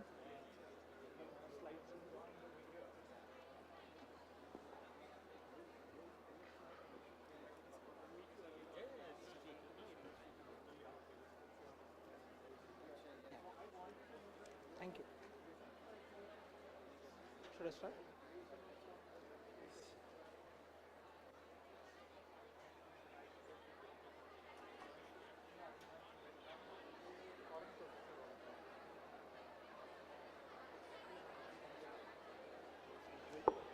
Students are requested to be seated at their place, please.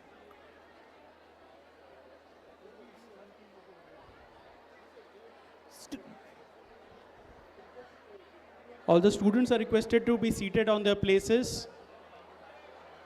Please be seated on your places. All the students are requested to be on your places. We have very good orators with us, the faculty and the resource persons for today. It would be a privilege for you to listen to them.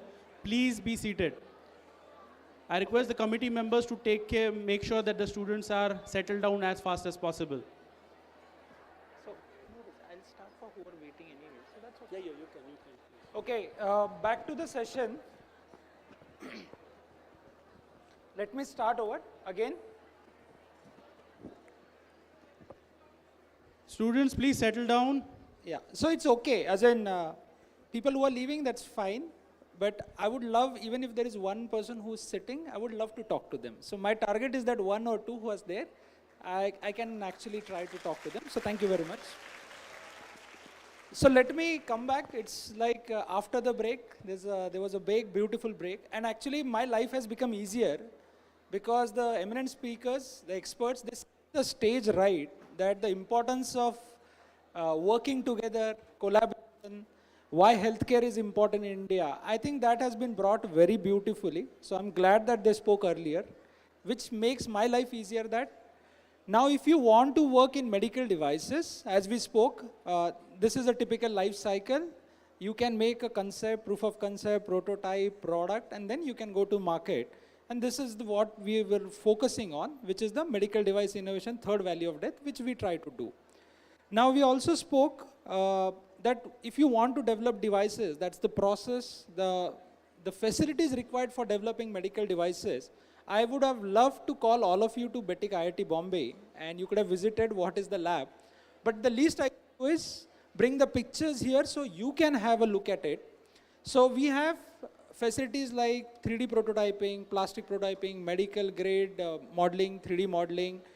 We also have electronics prototyping, we have metal prototyping, and laser cutting. So these are some of the facilities. So what is required for medical device innovation or product development? So this is one of the integral part. You need such facilities. So now doctors who want to develop devices, if you don't know how to 3D print, you'll have your engineering friends who will tell you what is 3D printing. So I'm not going to get into details of 3D printing, but this is something you can use. If you have an idea, you want the physical part to be connected, just talk one row here, just some of you mention and show them what is the facility. Go and visit the engineering, you'll know that how things are made, okay? We also have a human movement gate lab at School of Physiotherapy, which is at MGM Vashi. It's a beautiful facility where you can see the human movement, motion, sports biomechanics, yoga biomechanics can be done there. So the idea here is more to sensitize you that these are the facilities required for product development. Now, if you are again thinking that I want to develop a medical device, this is the process. So facilities I mentioned, this is the process. We have broken down the process of medical device innovation into 4 steps. Define, develop, deliver, and deploy. It's a 4D process. Anybody who wants to develop a medical device, they can go through this process. So define means where the dominant role is played by the doctors or clinicians or physicians. You define the problem. You define the unmet clinical need.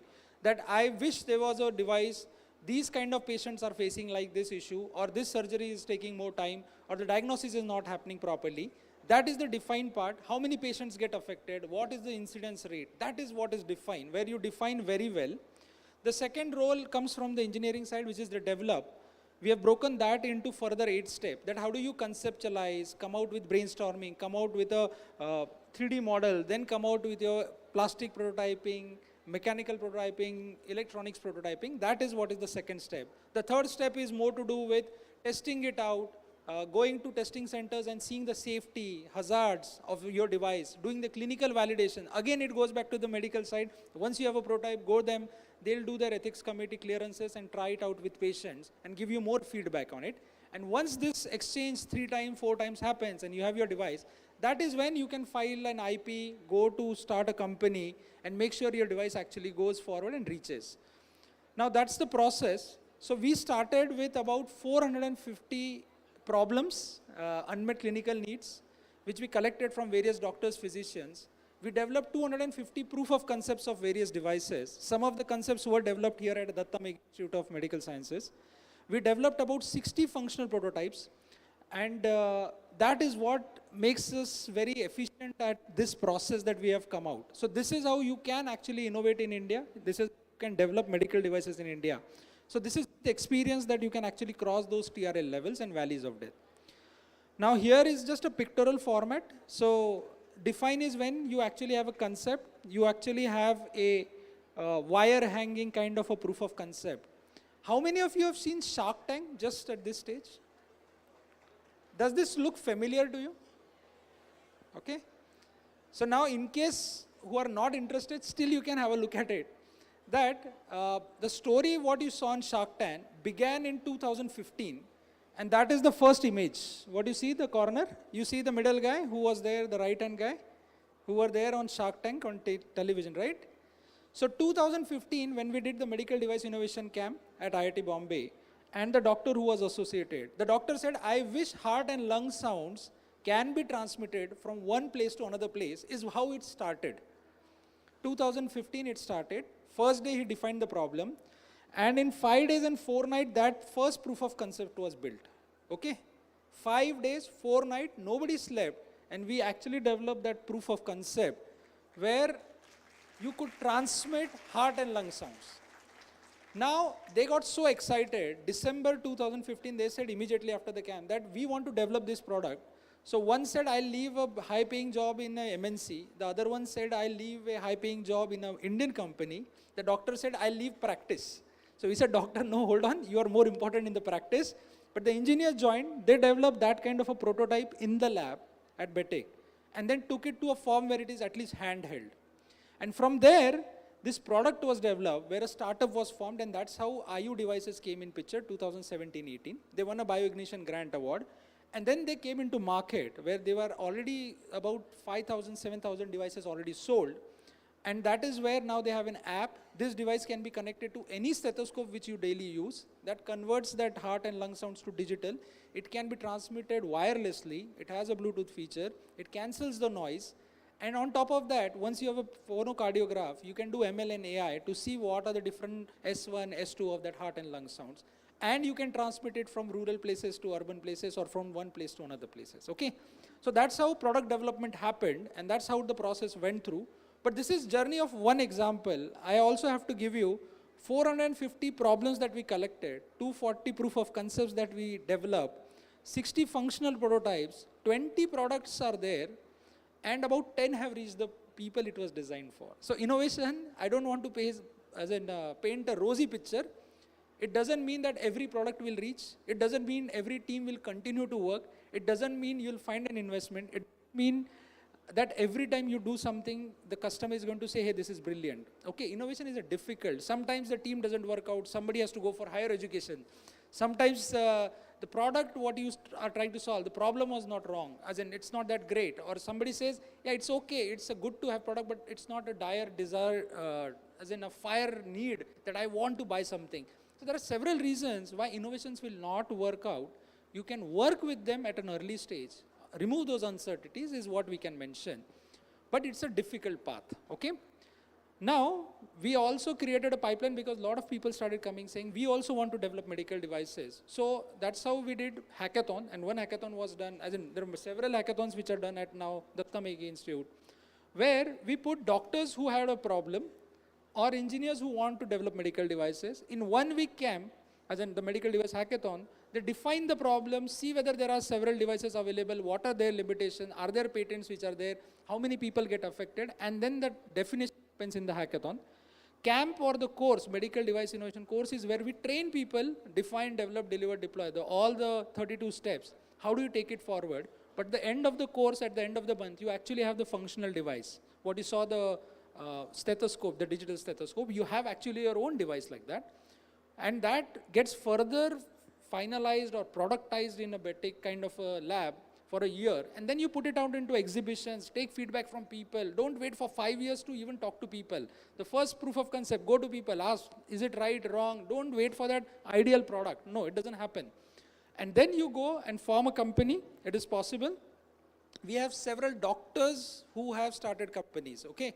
So it is not that only engineers and management people or MBAs have to start. We have several faculty who have started companies. We have several students who have started company. So it is possible to get into the ventures and then make sure your device actually reaches the people it was designed for.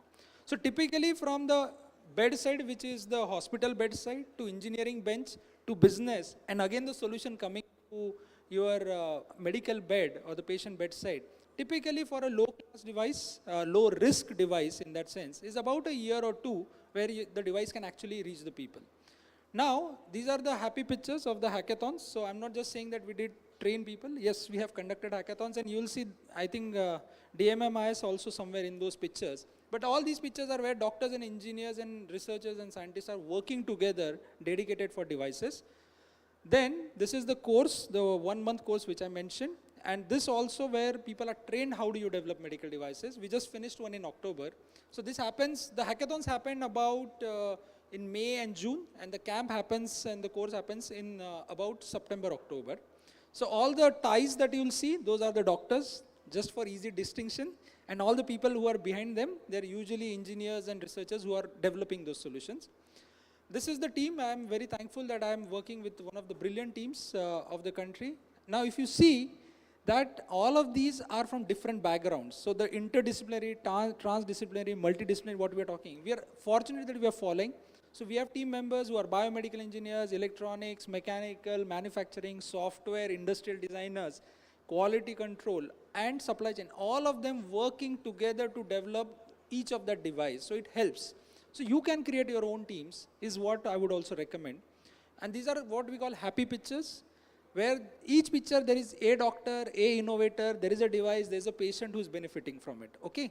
So it is possible that several such stories can also be there when you can start at your own end.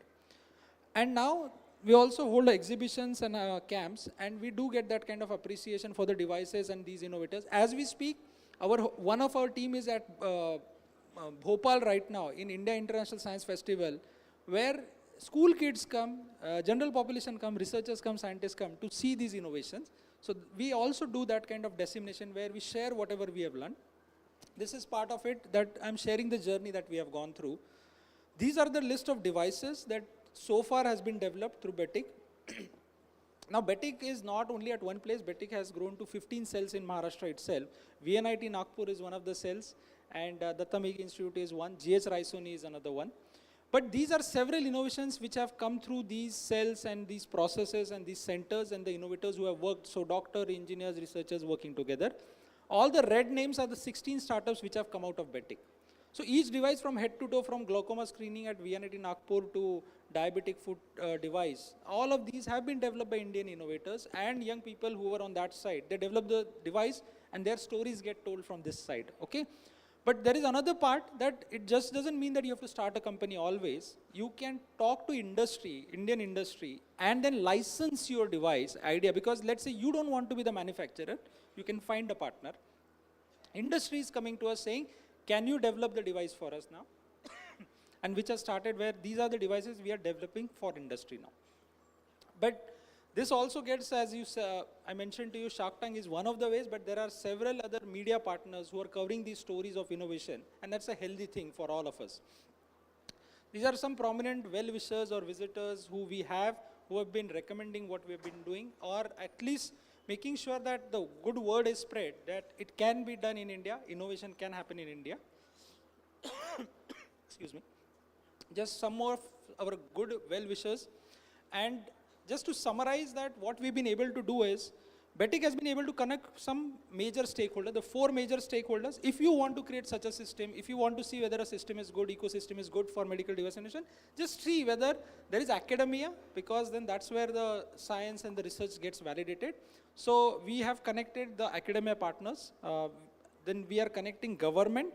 So government not just funding, there's several policies and schemes which are coming. Bioignition grant, 50 lakh rupees to innovators, individual innovators to develop medical devices. Nidhi Prayas, you get 10 lakh rupees to develop the prototype. Nidhi EIR, for a year you can explore And doesn't matter whether it is engineering student, medical student, you can explore your ideas. The government is funding you to go and develop and innovate. Okay, so that's some of those things happening from government. Engineering colleges, you can take benefit of the professors, scientists, researchers and facilities. So we have VNIT Nagpur, Raisoni, MIT ADT, which are part of the BETIC cells. Then we have several medical colleges and hospitals which are also associated with BETIC. We have been able to connect. And we are also able to connect industry partners and startups. But other than this, you need 4 more stakeholders. You need business incubators. So there are several incubators where you can start the company and then initial support can happen. You require investors. You require NGOs to deploy your product because this is to do with healthcare. And you also require good friends in media. So whatever you're doing reaches the people it was designed for and the awareness gets increased, okay? So these are major stakeholder network that we have realized why BETIC is doing well because we have these kind of stakeholders and we work with them, take them along with our process and we also learn from them. Now, other than this, we also have now started a fellowship, thankful to DBT, where every year 10 fellows will develop 10 medical devices at BETIC IIT Bombay. And these 10 fellows are actually funded by DBT. And this will go on for next 5 years. So 10 fellows developing 10 devices per year, and they'll start probably 5 to 10 startups every year. That's a fellowship program which is now started. I'm just giving you that there are possibilities. We also have now an early translation accelerator, which also enables industry to work with academia. We also have ICMR Center of Excellence now where pilot manufacturing, the first 10 batch of the devices can be manufactured. And we also have NGO partners like NEC Foundation, which is helping in scaling those devices, making the field trials, and making sure it reaches the people. Now, this is interdisciplinary, and we have started a program called IDDP also. We are just in that initial stage where we are proposing this program. So students can become entrepreneurs in device innovation. What we'll say that what was going to happen is we would want this product development, medical grade manufacturing, testing, inspection, packaging at one place. This is what we dream, all under one roof. So you can innovate faster, effectively and efficiently is what we plan. And then more startups can actually come out of that. That is what we feel should be the next infrastructure development. And we are planning and proposing to government for this. This is just a glimpse of the BETIC lab which is there. But just to summarize, as an academic institute, although we started in IIT Bombay, we never focused on the paper or the patent. Those were all the byproducts of it. So we have like 60 plus patents now through the BETIC network. But that was never the part. Papers are there, research public, but that was never the intention. The intention was the product which will reach the people it was designed for, and everything else came as a byproduct of it. And then further, we created this kind of an ecosystem where we could connect these stakeholders. And that is what maybe is one of the biggest learning that I would have loved. I'm glad that the blue coats are here and the white, but I hope there are more blue coats somewhere in between and there are more white coats here. So you can traditionally break these silos which is there. And I hope that happens sometime. But getting them here itself is a big step. And I hope these integrated facilities are available for you. You have your research house where you can go and now develop these devices. But you can find more information, and I'll just pause at this stage. There is a book called Medical Device Innovation, The Essence of Medical Device Innovation, which is penned by Professor B. Ravi. He's the visionary behind BETIC. He's a professor at IIT Bombay, Mechanical Engineering Department. And he has penned down 16 stories of 16 innovations of 16 innovators who developed these devices in India. But also the 16 steps of innovation are covered. And I'm glad that the BETIC website will have more details, betic.org, you can have information. But we are also glad that there is a first case study in Harvard Business Review about the stethoscope, that how an innovation was done in India. And now it is actually taken as a case study and people are studying it, that how innovation can reach the people. But thank you very much for patiently listening and really appreciate. I hope you are creative and innovate more devices. Great, thank you very much. Thank you, sir, for your wonderful talk. We will request Dr. Puneet, sir, to felicitate sir for his kind gesture. So officially, thank you, Datta Meghe Institute, for inviting and giving the opportunity. Really appreciate it. Thank you very much.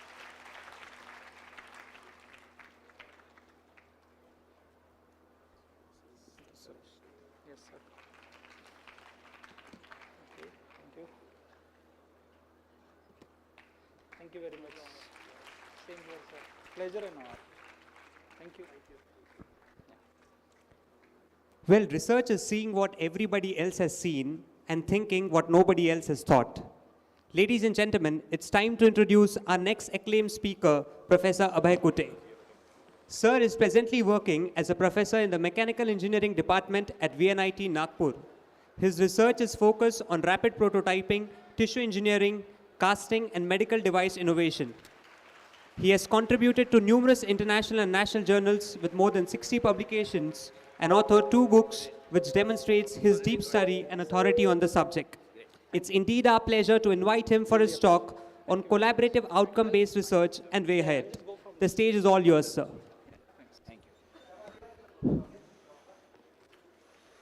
Thank you very much for giving me the opportunity to deliver the, hopefully before the lunch, the lecture. So everybody must be waiting for the lunch. And if you look at my very first slide, you must be thinking that, oh, why Professor Kutte has not properly shifted even the photograph of VNIT properly and all that. But you know, I have been asked to deliver a lecture on the collaborative outcome-based research and way ahead. So I thought it is better that I should now show you that how we are now collaborating. So it's like the Datta Meghe Institute of Medical Sciences and the VNIT together. And this is what exactly I'll be interested in talking in a few moments, like how I'm rather justifying the adjunct professor for research fellow which has been given by the DIMS to me.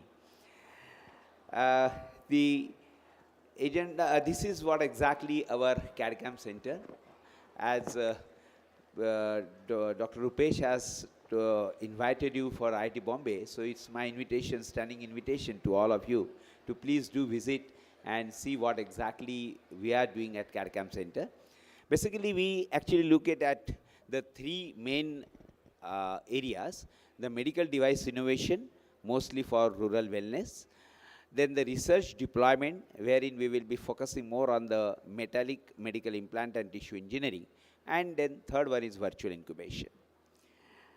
The agenda or the outline for my speech is jobs gap, deployment of the research, crossing the discipline boundaries, BETIC VNIT, and lastly the way ahead.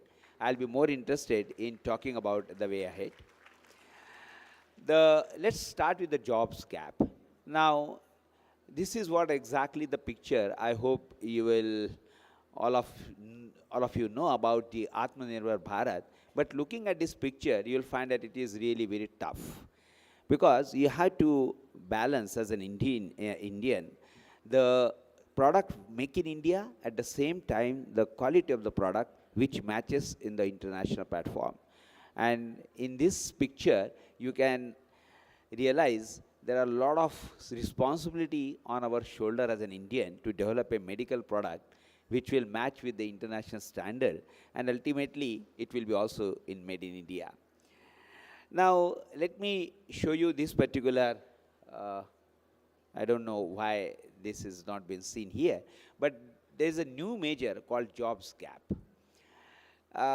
People do talk about the unemployment and rather what is the rate of unemployment and all that in developing countries.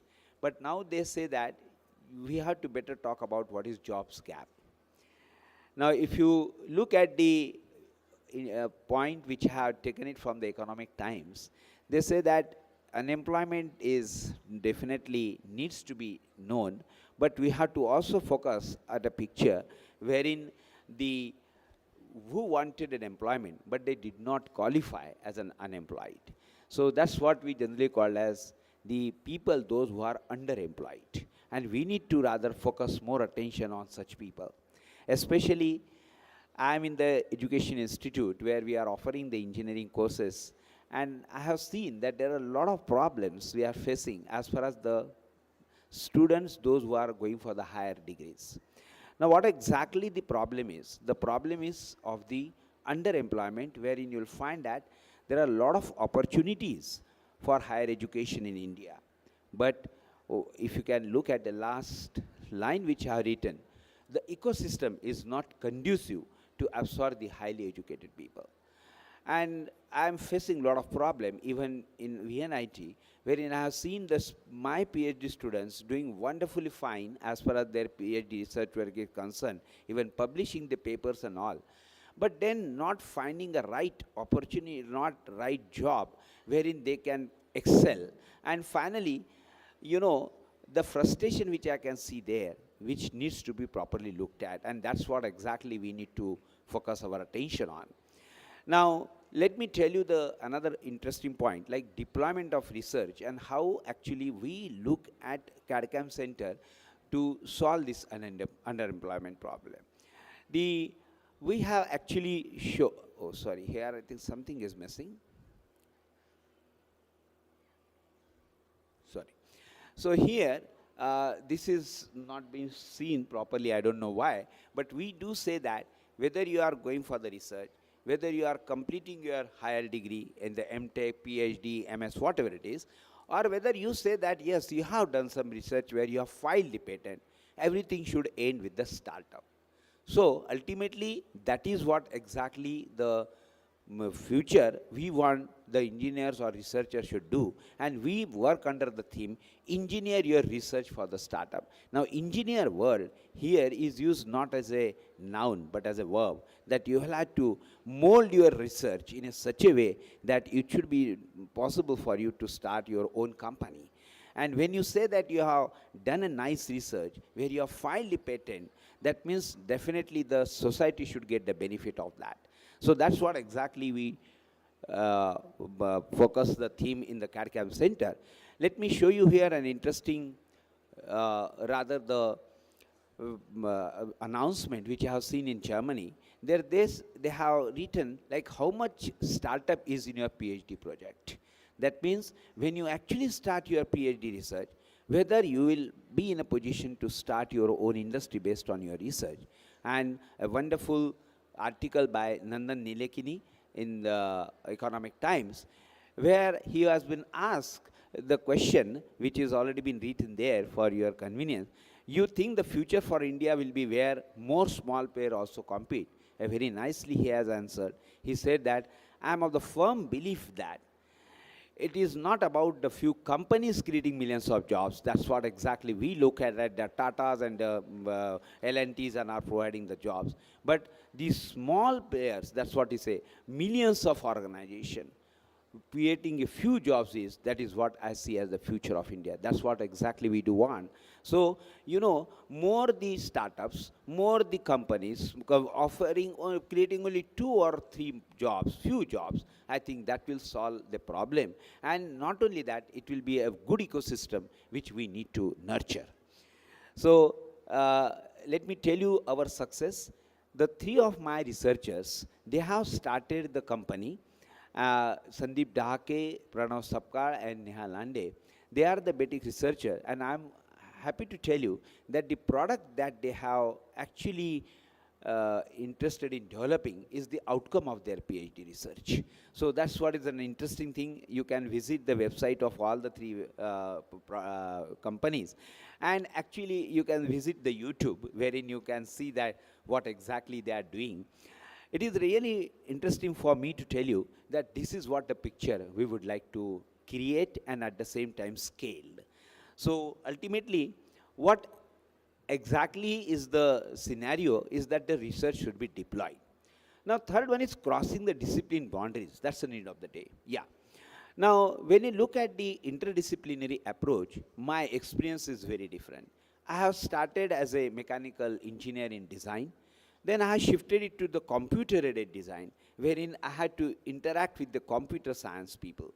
Then I started working on the rapid prototyping, wherein I found that it has a wonderful application in RP-assisted casting, but the application in medical rapid prototyping. So I have shifted from engineering to the medical science, and then to the tissue engineering. That's what exactly the area where we are working. So it's all the interdisciplinary approach is definitely going to help all of you. As rightly said by Rupesh, I can see the white coats and green coats together. Let us have intermixing, and let's see that how best it will be possible for you to serve the society. So this is what I have experienced. But ultimately, what exactly my problem I have faced while guiding the interdisciplinary approach. Let me show you here that, I don't know, that's not been seen here, but the cartoon which I have seen in one of the Google images is that they say that the PhD's supervisor should not allow the student to speak. And that's what I have mentioned there, cross, no.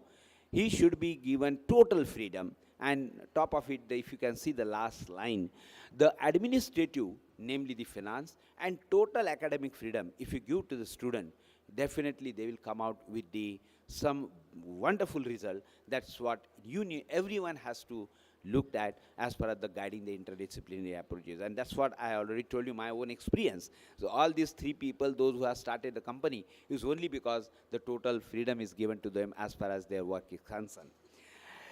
What needs to be done, if at all the interdisciplinary is to be done, as I mentioned it here, you need to get associated with the faculty members from the elite institutes like IIT and medical colleges. That's what I have seen. I have been benefited with that. To be associated with the field of their interest, regular contact by emailing and informing the project at our institution, and regular meeting by the appointment. If you can do that, definitely you will come out with a very nice idea which is feasible. All these things is important.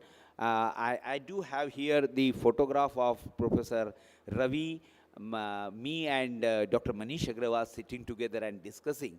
So, you know, when I discuss with them many of my problem, I got the solution to almost every problem. But sometimes even they say that if you ask me the problem, give us also the 3 solution along with that, then only we'll give the 4th solution. Anyhow, that's a wonderful one. That is how they have nurtured us.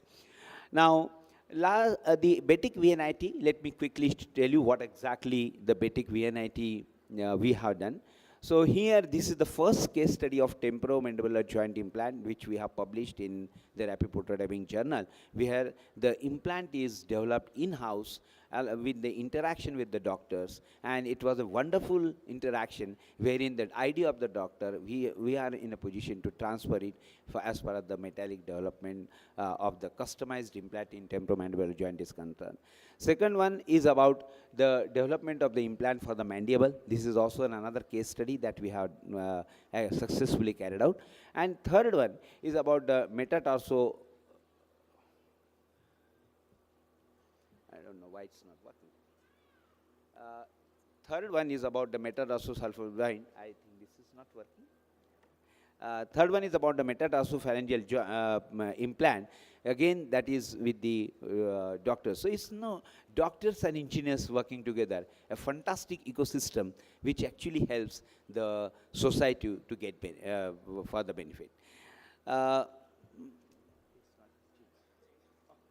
So that's one. The last one is metatarsopharyngeal. So you can refer the journal where we have published this work. Next slide, please. This is the case studies which I am more interested in showing you, because you can see your college at the end. And this first cranial case and the first craniomaxillofacial CMF case, we have conducted it here only in DIMS. The work for the tissue engineering, the developing a scaffold, looking at how far the scaffold helps in getting the tissue regeneration. So this is all around 10 to 15 case studies we have done it with the DIMS. So a wonderful interaction. And the success that we got it, that is very difficult even for me to tell you in terms of words. The satisfaction that you get it in your heart is, which is impossible to explain in the words. Next, please. So finally, I think the way ahead, this is very important, and I think I will not take more of your time, but let me discuss with you something more, which is, we may say that the takeaway message after my this particular talk. Next, please. Next, yeah. Now, medical field, if you look at the key problem and possible solutions, I have just noted it down in a very simple way, that you may say that a current pharmaceutical treatment, maybe the imported implants and the instrumentations, and organ transplantation and the cardiac care. So possible solution, I just noted it down in the green one, like the substitute the current pharmaceutical treatment, then impose substitute product, And you know, the organ transplantation and cardiac care, we may say that in vitro organ development or the cardiac patch. I'll be more interested in discussing about the third point, though there are n number of problems in medical domain, n number of solutions that we can offer. But in one of the committee where in India 2035, I have been appointed as one of the member in by the TIFAC to discuss about how the bioprinting, the bioprinting map is to be created so that the people, so that this particular field will be taken further. So let me explain to you what exactly I have presented there, so that you will also come to know that what should be the future ahead. Next slide. Now, when you look at the organ transplantation, there are more, very less donors and more people who would be requiring the organ. So this is a very dangerous sign. The data is from US. We don't have even the data also properly. There is a methodology of organ transplantation also by the deliberation, which is very complicated, very costly. You must be knowing the green corridor and everything. But then, what's the solution? Solution, as I mentioned, we say that it is to the in vitro organ transplantation development. Can we get the solution to that? Next slide, please. So what I've proposed, that there will be all-in-one solution. That means extension of research in the area of the bioprinting as a team India is the only solution for the problem of organ transplantation. We have to work together as a one team. Next slide. You know, when I have referred one of the very nice research article on the tissue engineering by the Swedish publication like Innova, they have actually published like what exactly is happening all over the world in the tissue engineering. Many institutes are together and how they are actually working on that. I got inspired with that particular article, and then what